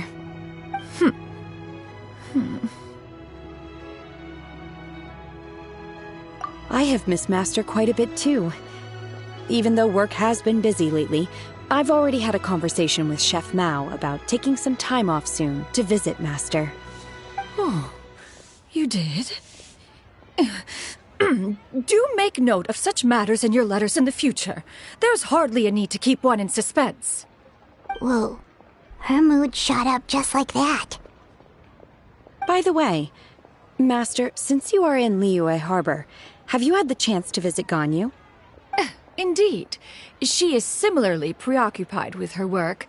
There was time only to exchange a few simple pleasantries. Ganyu told us the story of Cloud Retainer's name. It was amazing. We never knew how powerful she was before. I see. In that case, allow me to also share a story about Master's past. Oh? Is that a problem, Master? I believe this to be a good topic of conversation. No, not a problem. One was simply caught off guard. But no matter. Please, proceed. One is most curious to see how much of one's own conversational prowess you possess. Master once participated in a race against Mooncarver. After Mooncarver lost, he insisted that Master's ability to fly gave her a natural edge in such a contest. In response, Master agreed to forego flying in return for being able to use one of her devices in the race. Mooncarver accepted, only to find Master with a brand new device on the day of the contest. Huh. What kind of device was it? It was a mechanical vehicle made out of iron. What was it called again? Oh, an electro-powered bicycle? Oh, you refer to the bicyclical Thunder Flashmobile. One spent 49 days conceptualizing and crafting it. It need only be infused with adeptal energy, and it can cover thousands of miles in one day. Oh, it boggles the mind why Mooncarver ever supposed he might best me in a contest of locomotion. Though he sprinted with all his might, he could barely keep up. Alas, the one flaw of my mechanism lay in its weakness against mountainous terrain. One was thwarted mere seconds from victory, when it was thrown off course and failed to make it across the final stretch. Truly a most unfortunate turn of events. Anyway, do go on, Shenhe. Master, that was the end of that story. Is that so? Huh. With you gone, one has seldom felt the desire to call upon those old fossils for another contest.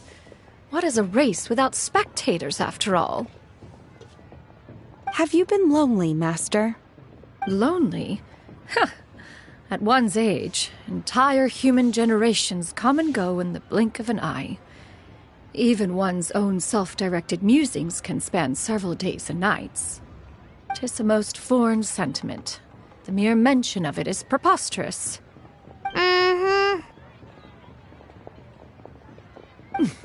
What is the reason for that look upon your face? It's nothing. It's just... Well, Paimon gained a lot of respect for you after listening to that story of you summoning the rain and everything. But all it took was a few words out of your mouth and it's like you're back to being that illuminated bird again. Paimon's just a little bit confused. Which one of the two is the real Cloud Retainer? To me, they are both, Master. One is the Master that's widely revered by the people, while the other is the Master that I respect and adore. Huh. One finds oneself exalted yet again with sweet words of praise and flattery of a most extravagant nature. You chose to exalt one with your words, yet you refuse to grace Mount Outsong with your presence for any extended period of time. One would almost question the sincerity of your estimations. This is not to say that your words paint an inaccurate picture. One has always lived by a single ideal. Eschew all action and abide by no rule. One does as one pleases and speaks as one pleases. Others may critique or praise as they see fit, yet one places little weight in such judgments. She got what, 2 sentences of flattery from her disciple, and it's as if her ego is about to burst. Do you have any empty tables?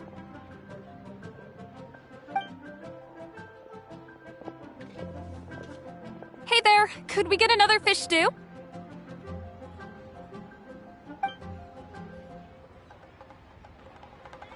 I'm hearing more guests come in. I should get back to work. Alright, good luck with the lunchtime rush, Shenhe. I'll try my best.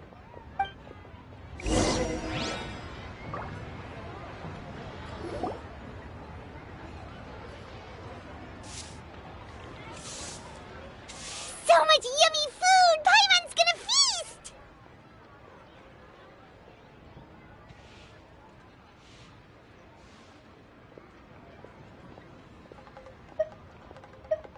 One is fond of all kinds of delicacies and delights in a multitude of flavors. The dishes here demonstrate no shortage of culinary skill.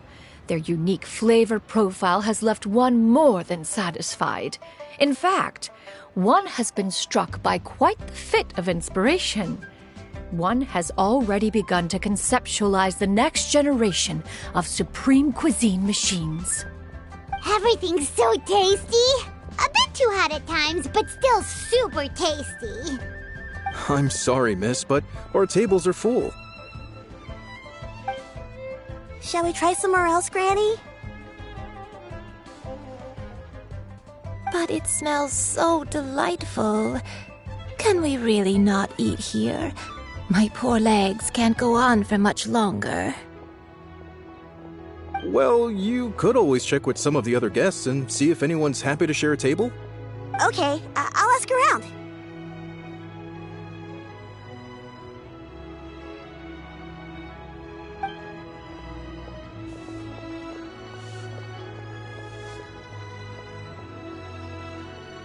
Excuse me. Would you mind letting us share a table with you? There are no empty tables left, so... Ah, well, Paimon doesn't mind. What about you guys?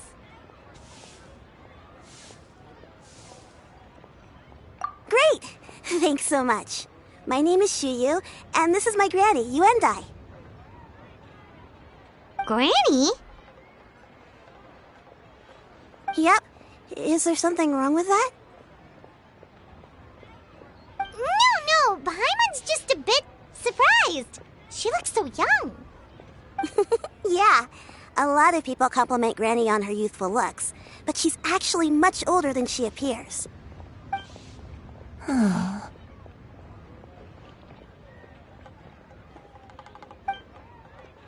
Granny, why don't you take a seat? Come on, it's not polite to stare. Huh. Have we met before? No. 'Tis a fated meeting, then. Please, take a seat. What would you like to eat, Granny? I can order for you. I want braised earthworms. They always pop up out of the ground after a rainstorm. No, not this again. Granny, there's no braised earthworms on the menu. Braised earthworms? Well, that sounds weird. Do people actually eat that? Right, that's what Paimon was thinking too. Need any help? Help? Oh, do you mean with Granny? Thanks, that's nice of you to offer. Granny has pretty bad dementia, so her memory's getting worse all the time. She's always saying things that sound kinda confusing. Actually, her memory's been bad ever since I was little. But it's gotten so bad lately that I even have to remind her who I am every morning. They died young. It's just me and Granny now.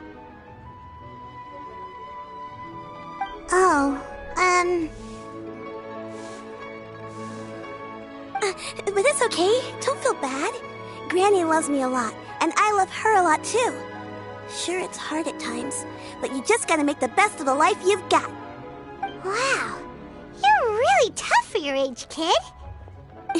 You're too kind. And me? Oh, what about me? You're tough too, Granny. Plus, you're really gentle, and you're always there for me. Yes, and it's hardly as if I forget everything. I still remember the important things.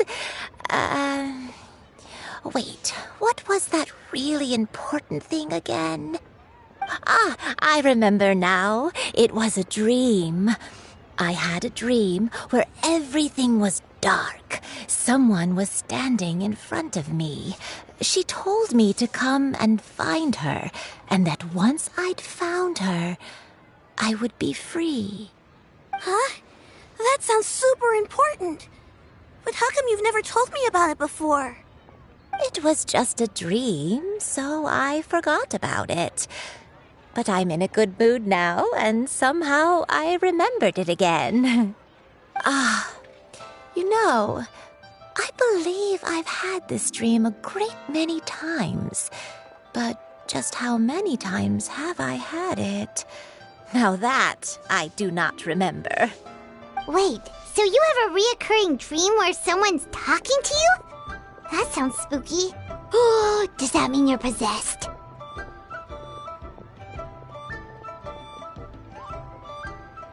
Unlikely. Her eyes are clear and her breathing remains calm and level. One sees no signs of possession. Are you sure? Who do you take me for? Is one not an adept? Am I not an expert? Huh, you're right. Paimon almost forgot you're the expert. In that case, do you still remember what the person in your dreams looked like, Granny? Not anymore. Although, I have a sense that she looked rather like me. But not as I am now. My younger self. A younger version of Granny? This is just getting weirder and weirder. What is going on here? As one said, fate must have brought us together. You may leave the situation to me. Are you sure? So, what are your names? Paimon's Paimon. Just Xianyun is fine. Thank you all so much for offering to help. But first, I'm sorry for asking, but, how do you want us to pay you back? Oh, we don't need any payment for this. Thank you so much. You're welcome. But Miss Xianyun, what exactly can we do to help out this granny? All we have to go off is that dream. Where do we start? That is elementary. Her memories will likely return. Sounds like a plan. So, Granny, do you remember which places you went to when you were young? Why, of course I do. The heavens above, the earth below, the wispy clouds, and the emerald mountain streams. Okay, taking that as a no. I might have an idea. Once, when I was really little, my dad told me that Granny used to be a martial artist heroine who saved loads of people from a disaster.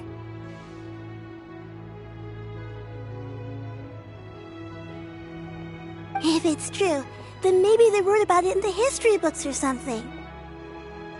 A martial arts heroine? Oh, Shinjo knows tons about Liyue's chivalric traditions. If anyone knows about the heroes of the past, it's him. Let's go find him at the Xianyun Commerce Guild. Are you leaving already? But I'm still hungry. I'll go order some food, Granny. If there's nothing on the menu you especially want, I'll just get a few different things. It seems we must part ways for now. The Traveler and Paimon are bound for the Xianyun Commerce Guild, while Yuendai and Shuyu shall remain here and partake of their lunch. As for myself, I have matters to discuss with Streetward Rambler. Streetward Rambler? Oh, you mean Madam Ping! Precisely. Let us meet at Yujing Terrace once you are ready.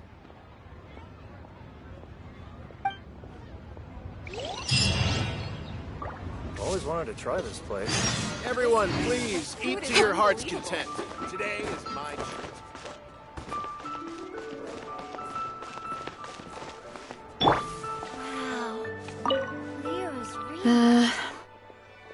I should get paid in another few days. Shall we take the opportunity to go out and have some fun?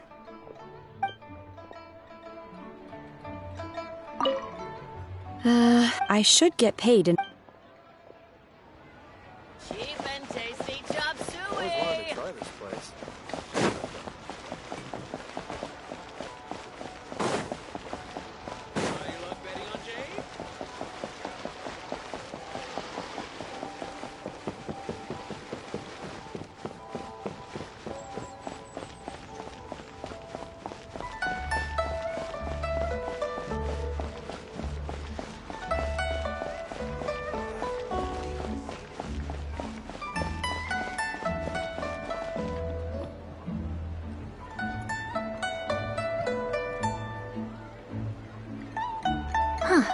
It's you two.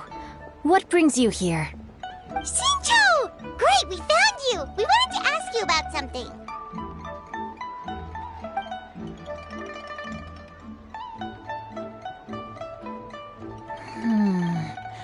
That's not a whole lot of information to go off of. I don't know if I can say for sure.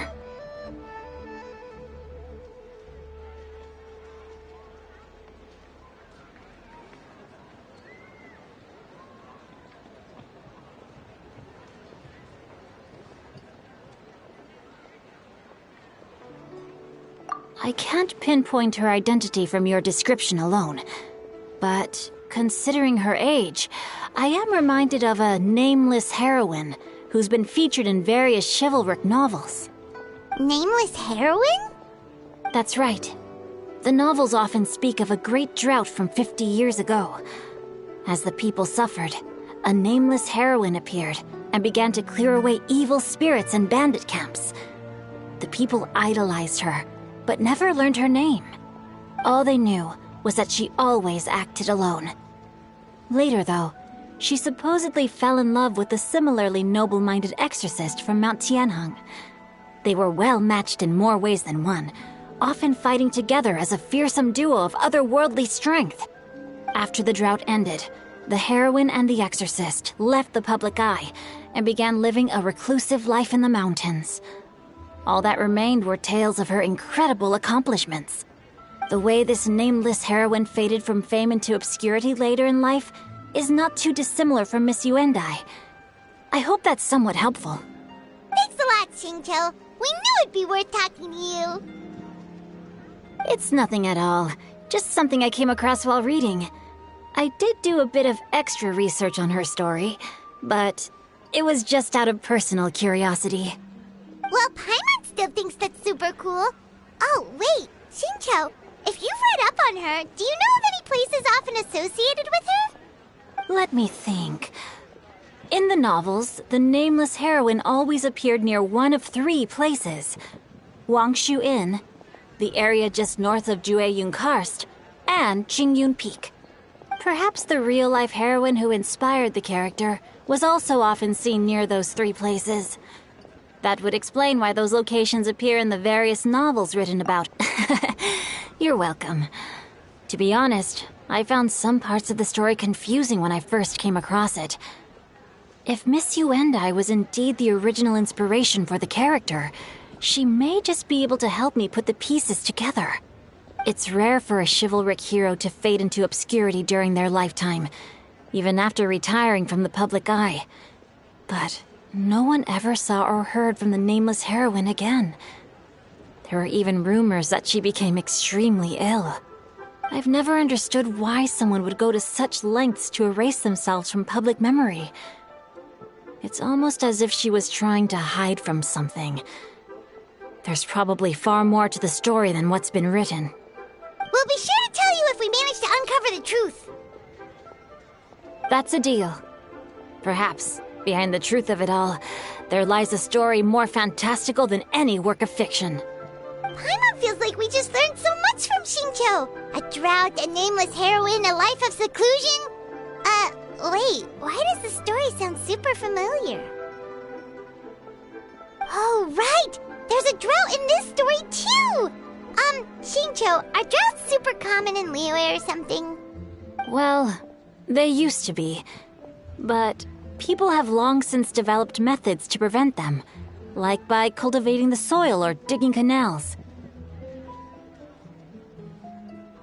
So while droughts do happen from time to time, they are rarely regarded as true disasters. The drought 50 years ago is probably one of the worst we've had in the last several centuries. The crops withered, the streams ran dry, and the monsters in the mountains became rabid and agitated. Countless caravans were attacked, and people who lost their homes came together to form bandit groups. What started as a natural disaster soon became a human tragedy as well. That sounds awful. Yeah, and that's exactly why the nameless heroine was so beloved. She must have been someone of true integrity, to do so much for the people while asking nothing in return. Still, As terrible as that drought was, it was nothing compared to the truly calamitous disasters that befell this land in ancient times. They say that back in those days, disasters were both more severe and more common. Only the strongest of Adepti could hope to dispel the ruin and devastation. Do you have any other questions? We're good for now. We're just going to head back and meet up with Miss Xianyun and the others again. Paimon hopes that Granny Yuendai will be able to remember more of her past. She used to be a great hero who saved many people. So sad that she can't recall any of it. Anyway, we'll be off now. See you some other time, Xingqiu. Thank you so much for your help. It's no problem at all. Safe travels.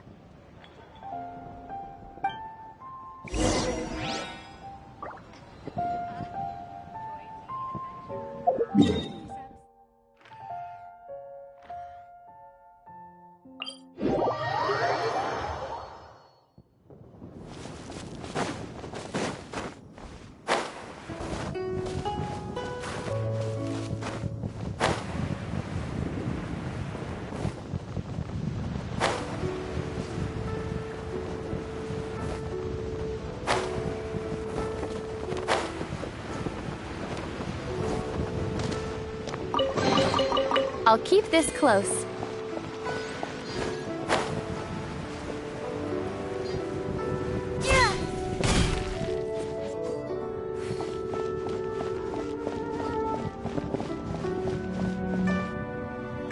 I have recorded the tune that you requested. I hope it will be of help to you. Oh, thank you. Straightward, Ping, what has amused you so? Oh, it's no serious matter. I was just reminiscing about the last time I saw you in this form. Time has wrought such change in this world, and yet you appear just the same as ever. Time has little bearing on one's existence, nor has one keenly felt its effects whilst dwelling at Mount Outsong. Nevertheless, Ping, one would like to seek your counsel on a personal matter. Oh, why so formal all of a sudden? I must say, you're making me a little nervous. What is it? Well, the inquiry is as such. Approximately how much more would one need to afford a comfortable life in the harbor, not unlike the one that you yourself lead? It does not require as much as you may think. Still, do you mean that... Cloud Retainer, Madam Ping! What are you two talking about? Nothing save for some trivial matters. Have you unearthed any useful details? Xingqiu has a theory, but let's save it for when Chuyu and Miss Yuendai have joined up with us again.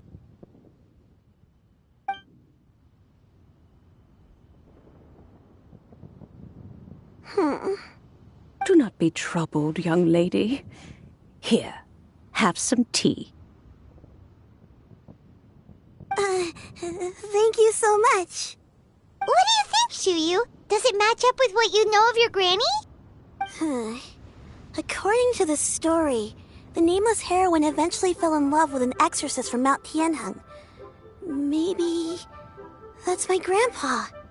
I don't have many memories of him, but there was this one time I found a box in our attic full of a bunch of weird sigils.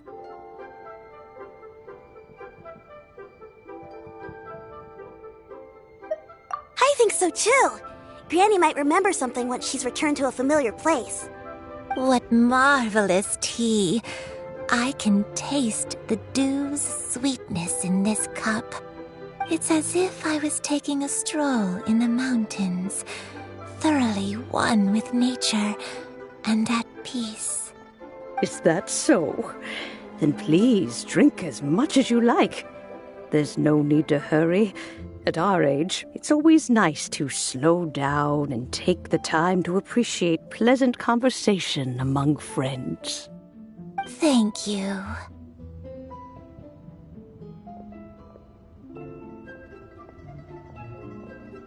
Okay, since we have the time, can I ask you something?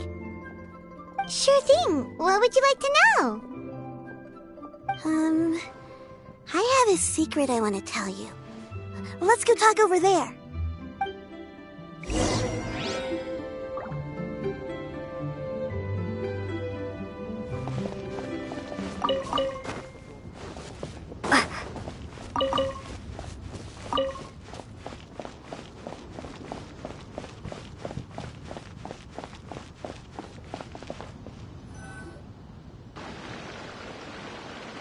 What's wrong, Xianyun? Well, I've been kind of meaning to ask ever since we started talking in the restaurant. But are you guys all adepti in disguise? Oh! About that. Well, you guys just seem super special. Plus, I think I might have heard Miss Xianyun call herself an adeptus. Oh, must have been a slip of the tongue. Xianyun, since you were the one who, misspoke, maybe you can explain to Xianyun here what you really meant by that.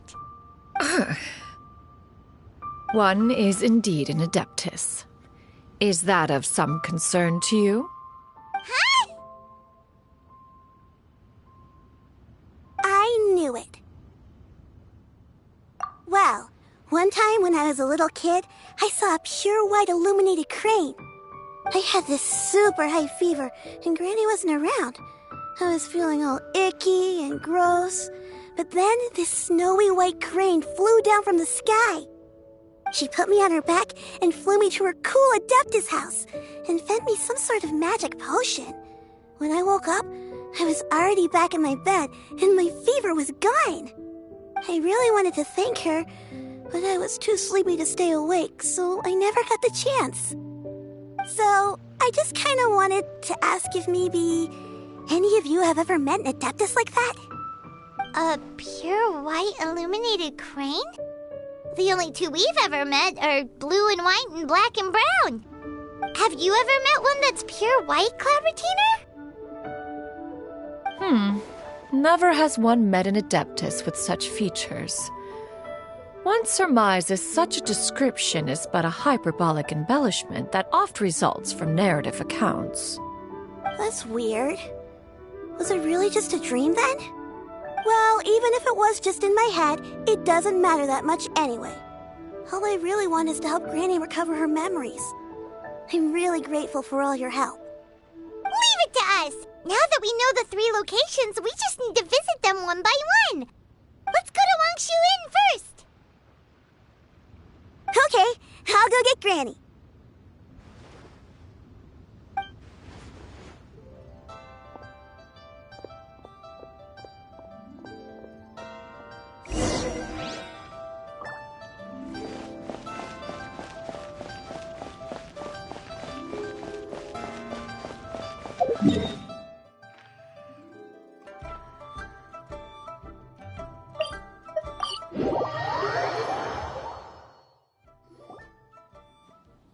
Wangshu Inn. Wangshu Inn. Do you remember this place, Granny? Yes. The fish here is very delicious. And if you look out into the distance, you can always spot a bird that's been left behind by its flock. I believe I used to have a room here. It had a window. Yes, I spent a lot of time looking out that window. Which room was it again? Let me look. I'll come with.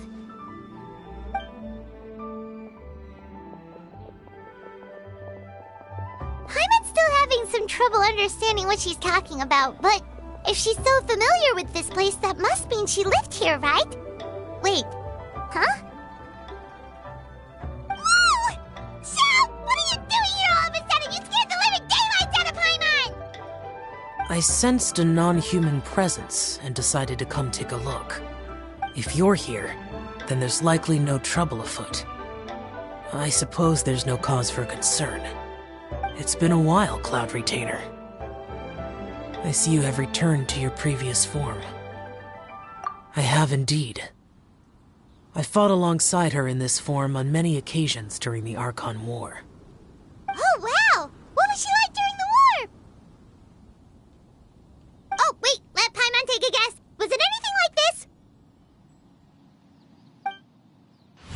Behold, the glory of one's newest invention, the Bang Bang Continuous Fire Mechanism. Hands up and surrender, or be prepared to face the full might of the Adepti. An impressive imitation. Paimon knows her all too well. Even so, Cloud Retainer was not always as ostentatious as you describe. You may be unaware, but her talent with Adepti sigils is just as formidable as her skill in mechanics. The Archon War reached its peak after Guizhong's death. The Cloud Retainer who fought beside me in those devastating battles was taciturn and solemn, only speaking when she had to activate her sigils. A Cloud Retainer who barely talks? Paimon can't picture it.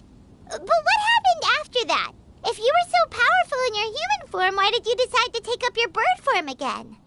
Once one had bid farewell to the world of mortals, what use would one still have for such a shape? When dwelling between mountain and forest, away from the struggles and troubles of the mortal world, a mortal form is hardly the most fitting of choices. After the war, Cloud Retainer retired to Mount Outsong, only revealing herself to the occasional visitor, and always in her avian form. Although I do believe there was an occasion some 30-odd years ago when she decided to don her human form. I believe it was for the purpose of... One believes there is little need to relive bygone matters. Granny, are you okay? Back then, at this place, Perhaps this conversation should end here. I shall take my leave now. Should you encounter any trouble, you need only call my name. However, given that you are traveling with Cloud Retainer, I trust you are in good hands. Everyone! I think Granny is finally beginning to remember her past. Slowly now, calm your mind and recount what has been recalled.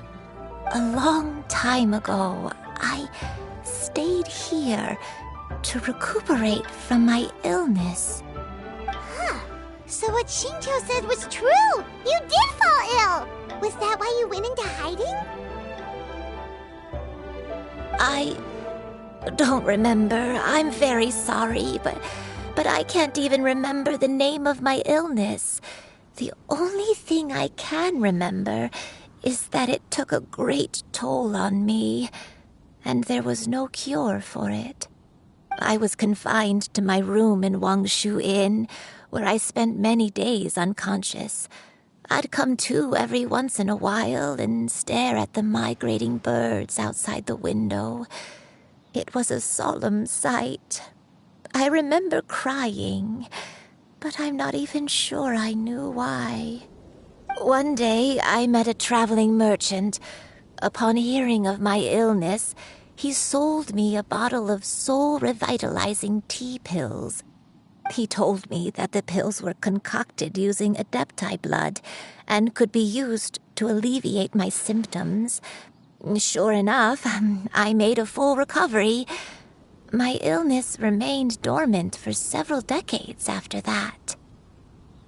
Wait, but if your illness remained dormant for several decades, are you saying that what you're going through now is just a relapse of what happened all those years ago? And it was all thanks to the pills that you managed to keep the symptoms in check? Paimon's brain kinda hurts. Do you remember anything else? I'm sorry, I don't. Oh, if only I wasn't so useless. Hey, you're not useless. You've done so much for me. Watched me grow up. Raised me. How could you say that about yourself? Oh, fret not, dear child. Granny was just a bit frustrated. That's all. The recovery of a person's memories is a gradual process. Finding pieces of one's past is always superior to not finding anything at all. Let us make haste to the next location. Next location. Next location. Oh, why don't we go to the area north of Dwayun Karst next? There isn't really a landmark there, so where should we start? Oh, Paimon's got it. Let's check out the houses in the area first. After all, if she was there for any length of time, then she would have stayed somewhere, right? Oh, Paimon's really got her thinking cap on today. At this rate, we'll recover all of Granny Wendai's memories in no time.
Whoa, why are there so many treasure hoarders here? Guess it's time to round up some bad guys. Will prevail. Don't blink. Cut to the chase.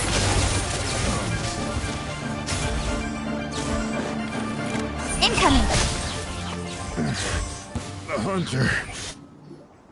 Do you remember anything about this place, Granny Wendai? Let me think. I feel like I've been here before, but I don't think I stayed here too long. I might have just rested here briefly before continuing on my way. Got it. That's okay. There are still plenty of other places we can check. Wait a second. If I remember correctly, I believe I brought...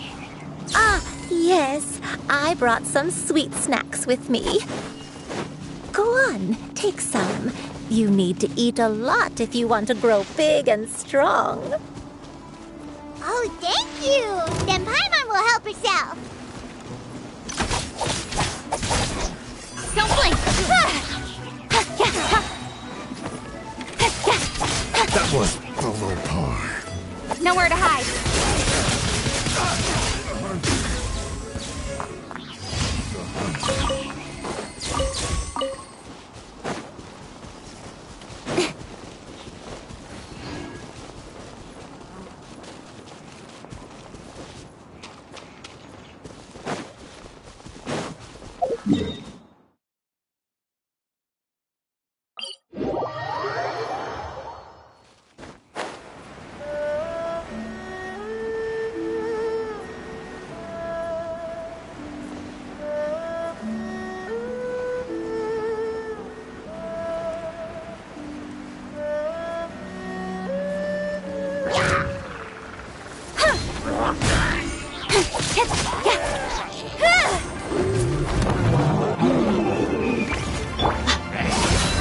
Take this!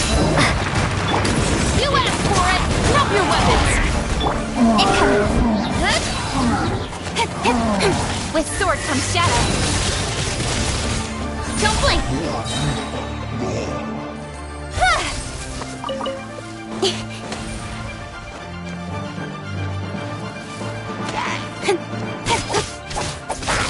Good.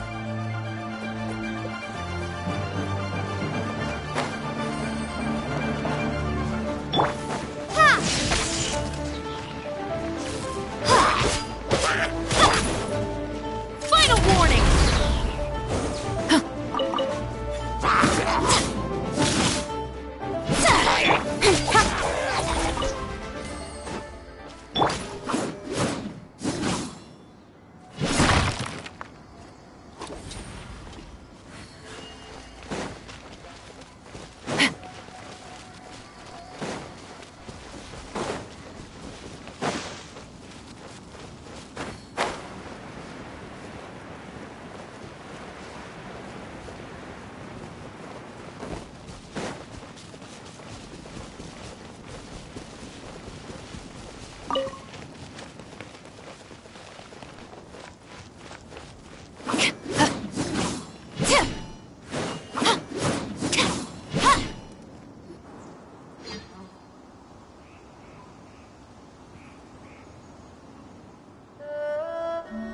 Paimon sees an abandoned house. Why don't we take a break over there?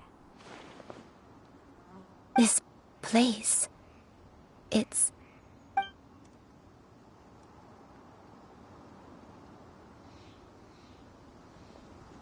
Did you remember something, Granny? I remember. Xianyun.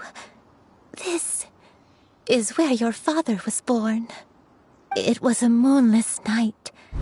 I had been injured, so your grandpa was supporting me. We fled together with some being in the fog behind us in hot pursuit. I had exhausted my strength when the labor pains came on, so we took refuge in this house. Your grandpa set up a barrier outside, but neither of us knew if it could hold the monsters back. I remember that night. I remember falling to my knees, reciting a prayer over and over. I alone am the source of this sin. Punish me as you wish for forsaking my oath, but spare my innocent child. Sin? Oath? Did you do something wrong? I don't know. I don't remember. I only remember praying in the darkness with all my strength until the sun finally rose again and the fog cleared out. Eventually, the house was filled with the sound of my baby's first cries. That baby was your father. I remember I clutched him tight to my chest and wept tears of joy. It was the first time I'd ever felt such happiness in my life. My dad? He was my pride and joy, and so are you, Xianyun. You're so much like him, and I love you both so much. But you're always going to be different from me. Why? Just what did I do? I don't care what you might have done, Granny. You'll always be the person I love more than anything. You're too sweet, Xianyun. I'm lucky to have you with me. If not for you, I would not have had the courage to come here, to try to remember what I had forgotten. All right, let's not stand around any longer. There's one place left, yes? Let's go take a look. If one recalls correctly, the next place should be Xianyun Peak. You and I, how fares your health?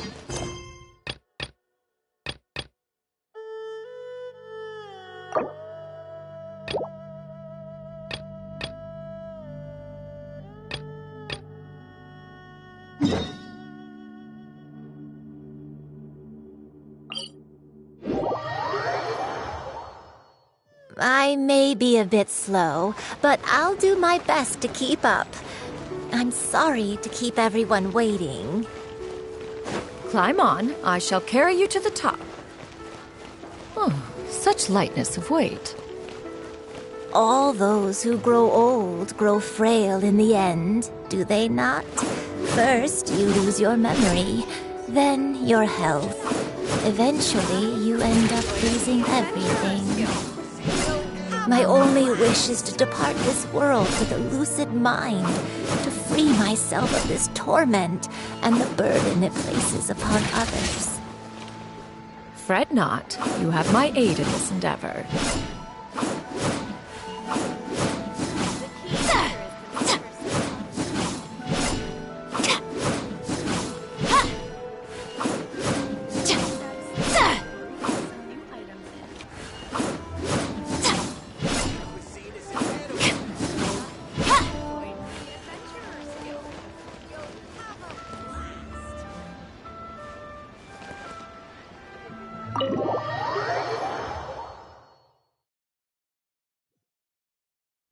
Oh, you're here early.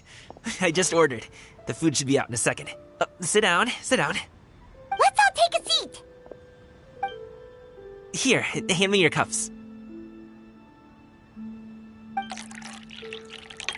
Oh, thank you. Wait, you weren't supposed to drink that, Paimon. That was for you to rinse your utensils. That's a thing?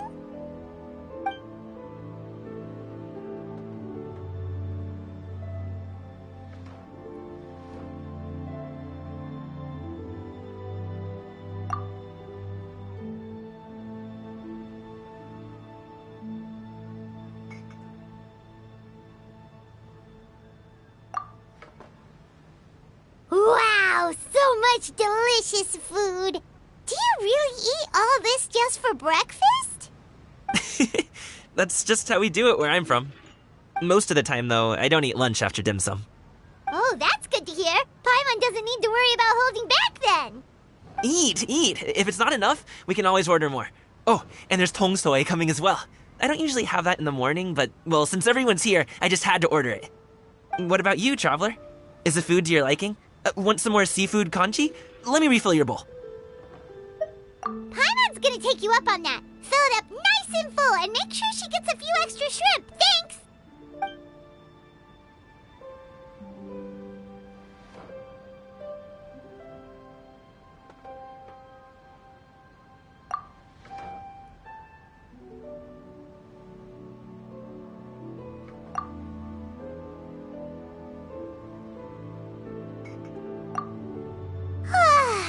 So full.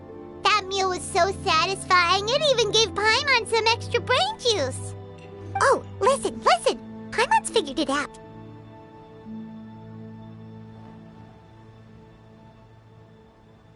Let's think about this for a second, Gaming. You invited us to this awesome restaurant and ordered a whole table full of expensive dim sum just for the three of us. Well, you must be hiding the fact that you're some young master from a rich family. That would explain why you try to keep your friends and family away from each other. Are you confusing me with Xingqiu? Huh? You know Xingqiu? You sure know a lot of people. Well, when you're on the road as much as I am, you hear all sorts of rumors. Sometimes they're true, sometimes they're not. What it comes down to is being able to tell the difference. More often than not, that means knocking on some doors to find out for yourself.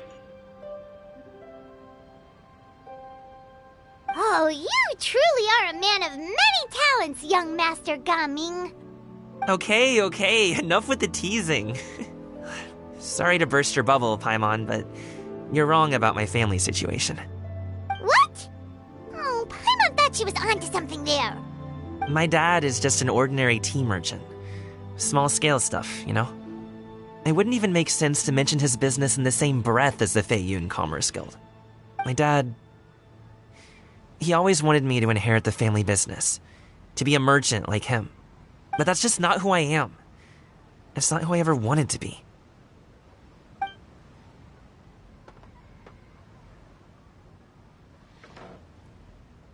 Have you ever talked to him about it? You know, about your interests and aspirations and stuff. Of course I have. I told him I wanted to be a wushu dancer. That I wanted all of Tevat to see what I could do. According to my dad, though, that wasn't a real job. Just a child's pipe dream. Oh, that's terrible.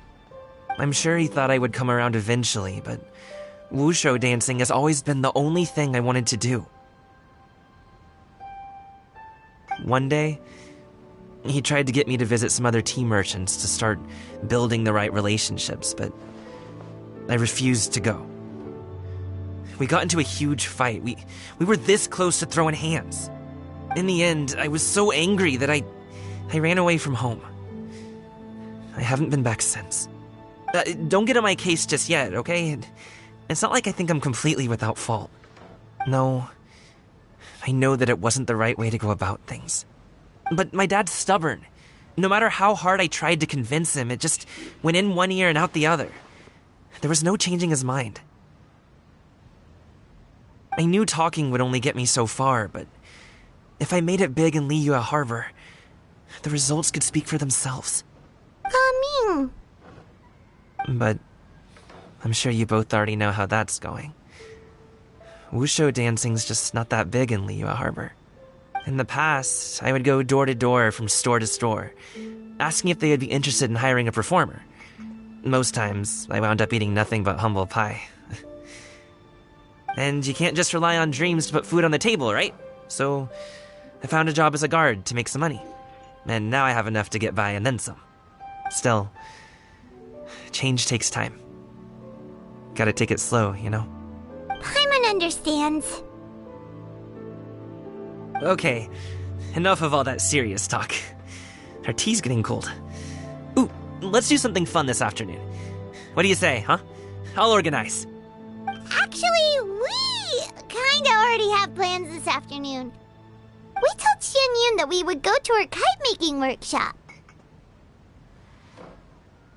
Oh? Are you interested in kite-making, Gaming? Oh, no. It's just that I happen to know Auntie Xianyun.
That title certainly humanizes her a bit.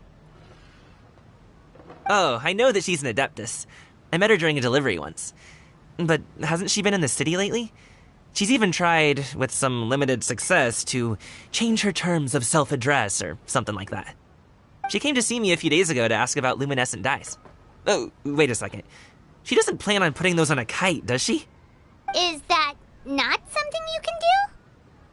It's one thing to use it on cloth, but applying it to paper is another matter entirely. Why couldn't she tell me what she wanted them for? Yeah, she does seem to have trouble with that sometimes. It would be such a shame if everyone worked so hard on their kites only for them to get ruined in the end. Okay, I'll go with you. If Auntie Xianyun wants to use those dyes on a kite, the formula will need to be changed. Great! The more the merrier!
on, wake up! Some friends have arrived. Hello, friends.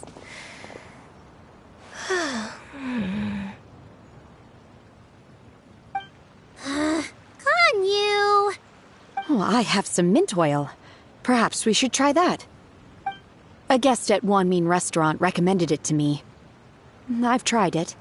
Its stimulative effects are much stronger than what can be achieved from chewing on mint leaves alone.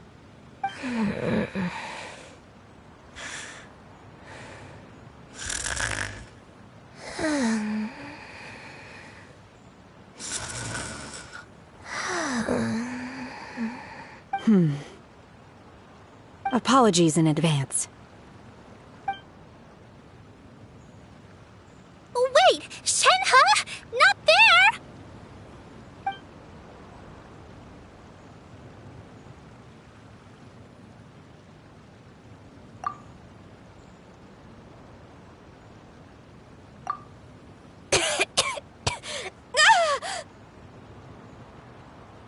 See? It worked. She's awake. Are you okay, Ganyu? Do you need some water? Or maybe something to eat? I'm fine. I just feel chilly all over. Huh. Was it that effective? Chilly, huh? Master always says a cool head leads to a calm heart. So, does this mean that heat's what we need to help you, Ganyu? Paimon doesn't think that's what the expression means exactly. I feel a bit better now. Was I asleep? Must have been around the time I usually take my midday nap. Did you not sleep last night?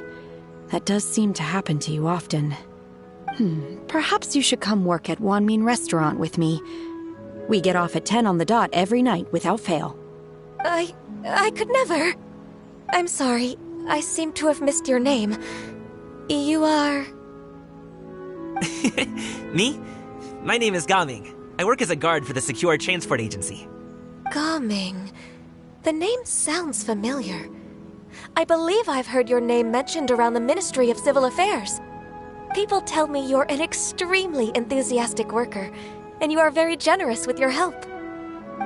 Well, you know me. Or, I guess you don't. My name is Ganyu. This is Shenhe, and this is Yao Yao. It's an honor to finally meet you all. Oh, you must be here for Auntie Xianyun's kite-making workshop, right? Yes. I have neither made nor flown a kite before. As long as Master is willing to teach, I am willing to learn. Me too! I want to participate in the kite flying competition with my best friend! Plus, it's more meaningful if you make the kite yourself, right? Your best friend didn't come with you? Well, Chi-Chi's been super busy helping Dr. Baiju lately. I'll meet up with her later and give her a huge surprise. Oh, I also brought bandages and ointment with me today. It's easy to cut yourself when working with bamboo, so I thought I should come prepared. Wow, you're really thoughtful. As for myself, I'm afraid I lack some of my companion's enthusiasm. I was originally planning to buy a ready-made kite and just enjoy the festive city atmosphere with everyone. But Cloud Retainer is always going out of her way to look after her juniors, wanting us to have the best there is. She always puts us before herself. Huh. It was so thoughtful of her to arrange this workshop, so I simply couldn't let such consideration go to waste. My motivation for being here might be a little different, yes, but I'm ready to put in just as much effort as everyone else. Well, we're all here, but where the heck is Xianyun? Shouldn't she be here by now? Who is it that speaks of oneself in such an ill-tempered tone? Oh, come on! You clearly heard Paimon! Master stopped to buy grilled tigerfish to share with everyone. Come get it while it's still warm. Oh, Paimon, sorry, Miss Illuminated Bird! Paimon always knew you were the smartest, coolest, and prettiest Adeptus. Someone as wonderful as you is sure to have brought enough for Paimon as well, right?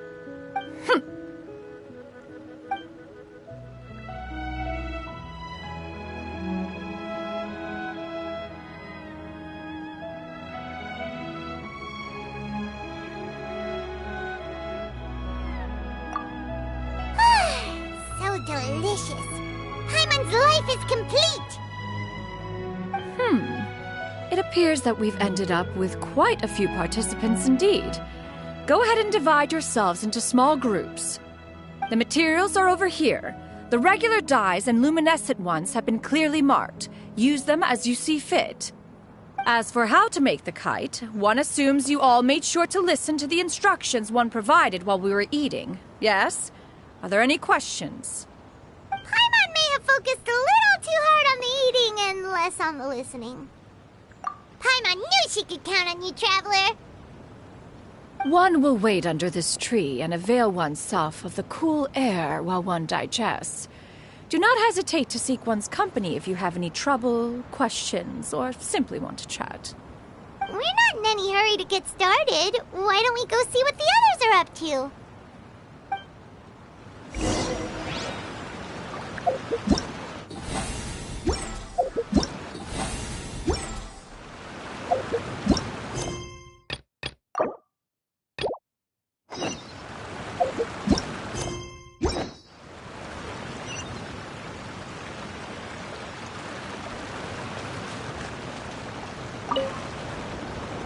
Hey, Gaming! Want to team up? Huh? I have to participate? I thought I'd be done for the day after adjusting the dye formula. You're that unenthused by kite making, huh? That doesn't seem like you. No, it's not that. It's just... it would take too long to explain. I guess I'll just make one then. What shape should we go with? How about a butterfly?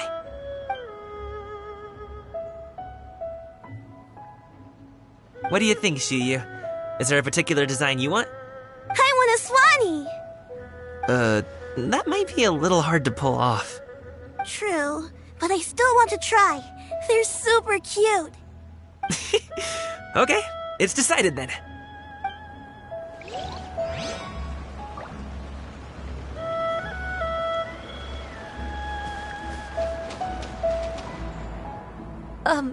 Shenhe, it would be great if you could refrain from putting things on my horns from now on.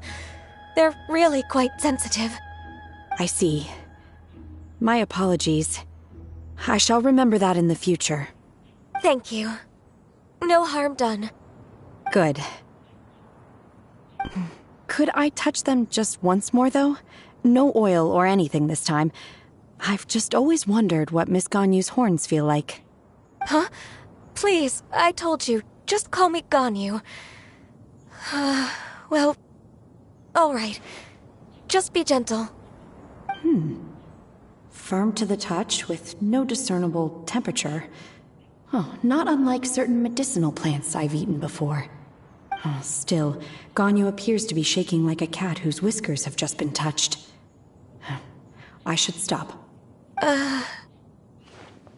I see. Then I'll apply the oil to your forehead next time. Oh, no need. I'll just refrain from taking afternoon naps outdoors. Anyway, we should probably get started on our kite. It won't be long before Cloud Retainer comes to check on our progress. Perhaps we should just choose the most traditional style. Okay. Well, they seem to be getting along swimmingly. Let's not disturb them.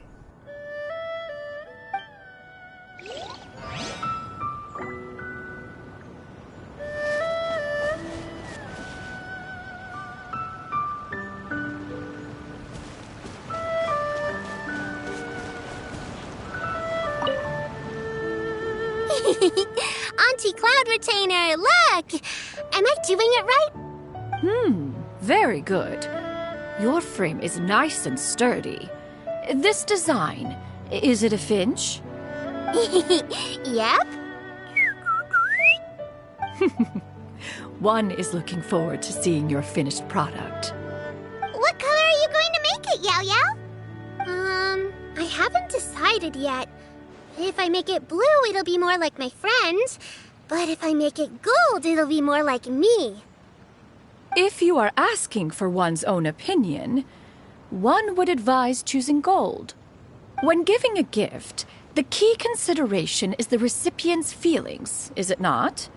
One imagines your friend would much prefer a kite that reminds them of you. Oh, hey, I never told you the kite was for Chi-Chi. How did you know? With age comes wisdom, child. One simply has a way of knowing things. Oh, cool. Thanks, Auntie Cloud Retainer. I'm gonna start painting it gold right now. Good. One will watch. You two seem strangely unoccupied. One was under the impression that one was supposed to be doing the relaxing. Is your kite finished? Oh, we actually haven't started yet, but we're going to start, right now.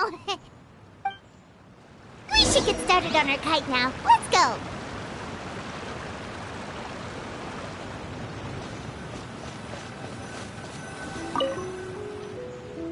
First, we have to decide on the shape. Hey, what are you laughing at?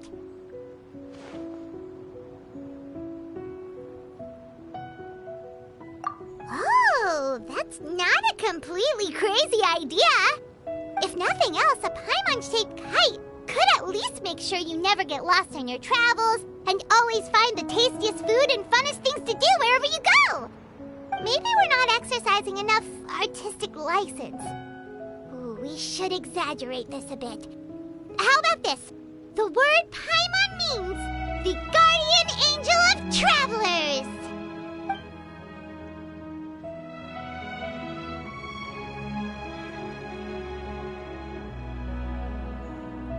Now, what expression should we give her, since the kite is going to be flying super high in the sky?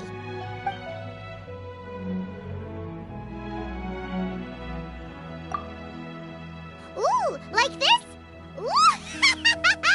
The title of Champion Kite Flyer is mine! Now that we've decided, let's make it happen!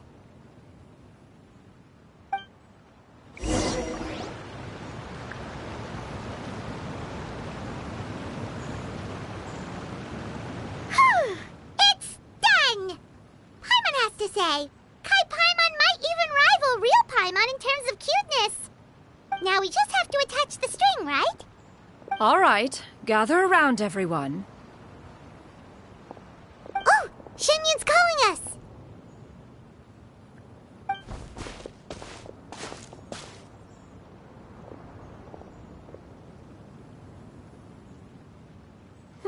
Let one take a look.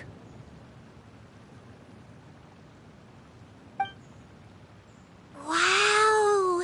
Ganyu and Shenhe made a scissor-tailed swallow. It's so pretty. Yep.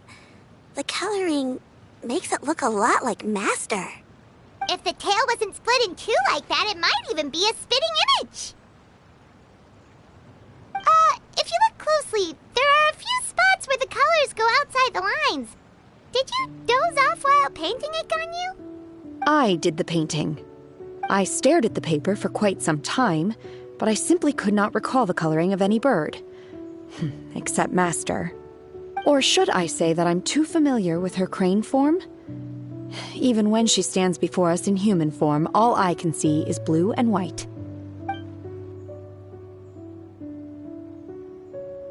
Oh, well, now that you mention it, Paimon can see it too.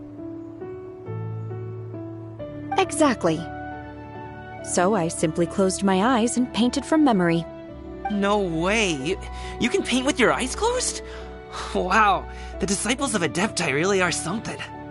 You are most filial, Shenhe. One is flattered by the likeness. The Swanee that Gaming and Shuyu made looks very majestic. I'm sure it'll look even more impressive as it soars through the sky. The eyes and ears glow in the dark, so you're sure to see it at night. Your golden finch is cute too, Yao Yao. It's all thanks to Auntie Cloud Retainer's guidance. What about your kite, Traveler? Ta-da! Here it is! Its self-important countenance bears a striking resemblance to that of its namesake. It makes her look like she's already won the competition. Well, that's gonna happen one way or another. Is that the Jade Chamber? Oh?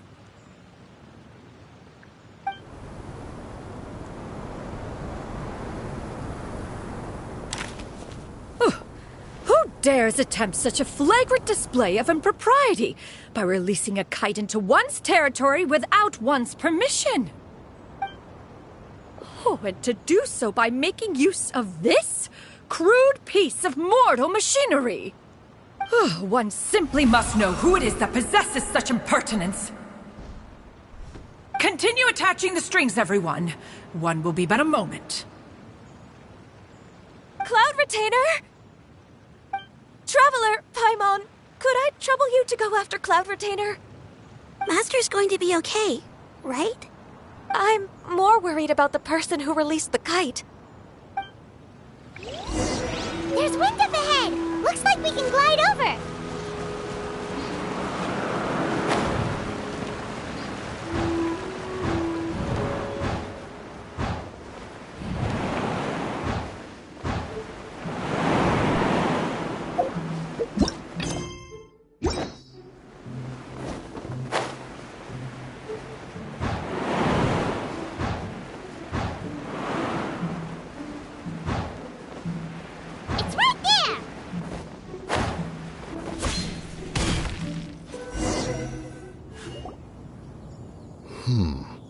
This Fontanian device of mechanical motion is quite curious indeed.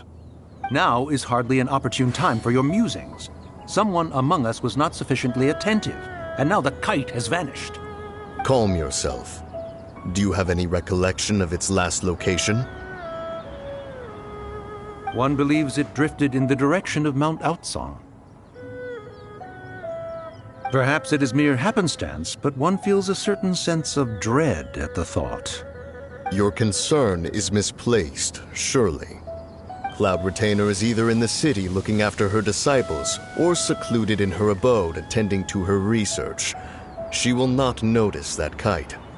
On the subject of said kite, however, one simply must remark on the genius of its windless lift technology. One cannot help but surmise that its ingenuity rivals that of Cloud Retainer's creations. Still thy tongue. If Cloud Retainer were to hear you profess such a thing, we can both say farewell to any further use of the Supreme Cuisine Machine. One presumes that this kite belongs to you. Huh? Regard the situation with which we are now confronted. This is all your fault. One's fault? One seems to recall that releasing the kite was no solitary endeavor. Say something, Mountain Shaper. Surely you can think of something to appease her. Further explanation shall only fan the flames of her wrath. It would be better to stay silent and retire at the earliest opportunity. We can hardly avoid her forever. That may suffice during Lantern Rite. But what about the Moon Chase Festival? Sooner or later, she will discover our true identity. Hello? Go retrieve the kite. Absolutely not. You retrieve it. That is not our kite. Oh, so an adeptus such as oneself is mistaken then? Ah, you're an adeptus? Please forgive us for any impropriety. I truly possess no inkling of who could have released a kite into your esteemed domain. Pray, who could be responsible for such wanton behavior? Verily, verily, we were but delighting in the surrounding scenery. This locale is home to such exquisite... mint! Well, and if that's all, then we'll just be on our way. We finally caught up. You sure do fly fast in your illuminated bird form, Xianyun. Mooncarver? Mountain Shaper? What are you doing here?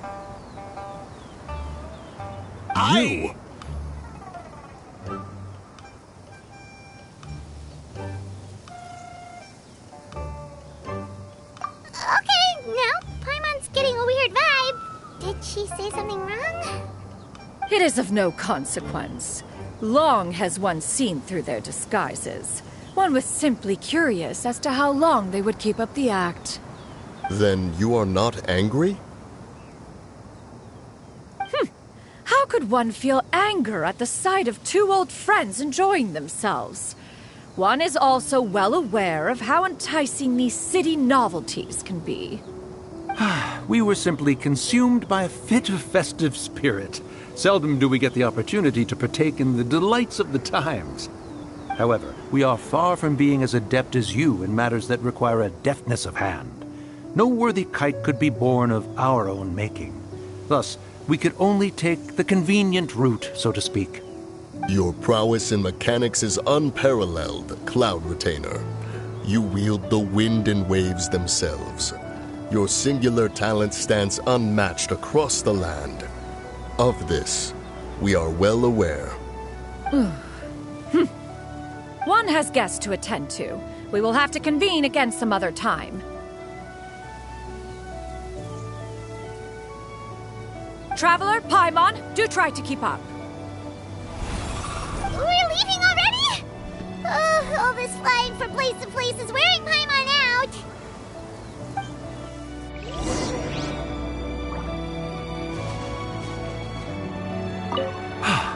It seems that one's concern was misplaced after all. Then, should we continue flying the kite? A splendid suggestion, but it would be advisable to change locations. Perhaps your mountain would suffice? It is more than spacious enough. A fine idea. A fine idea indeed.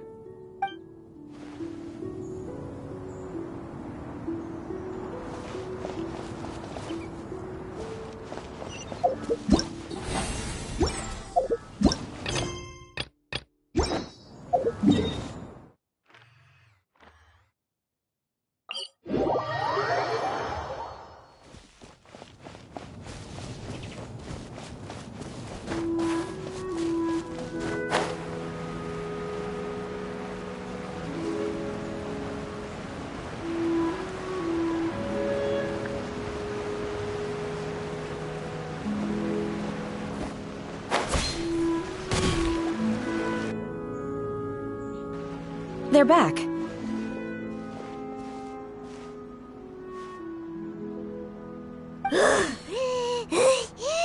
Paimon's pooped.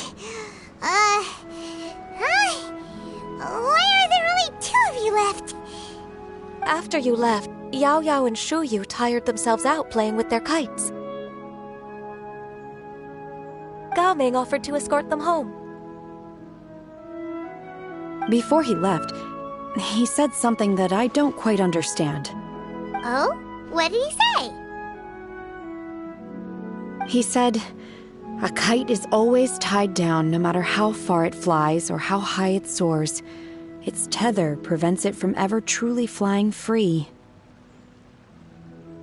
He looked quite dejected as he said this. Now that you mention it, Gao Ming did seem to have a rather strange attitude towards kites.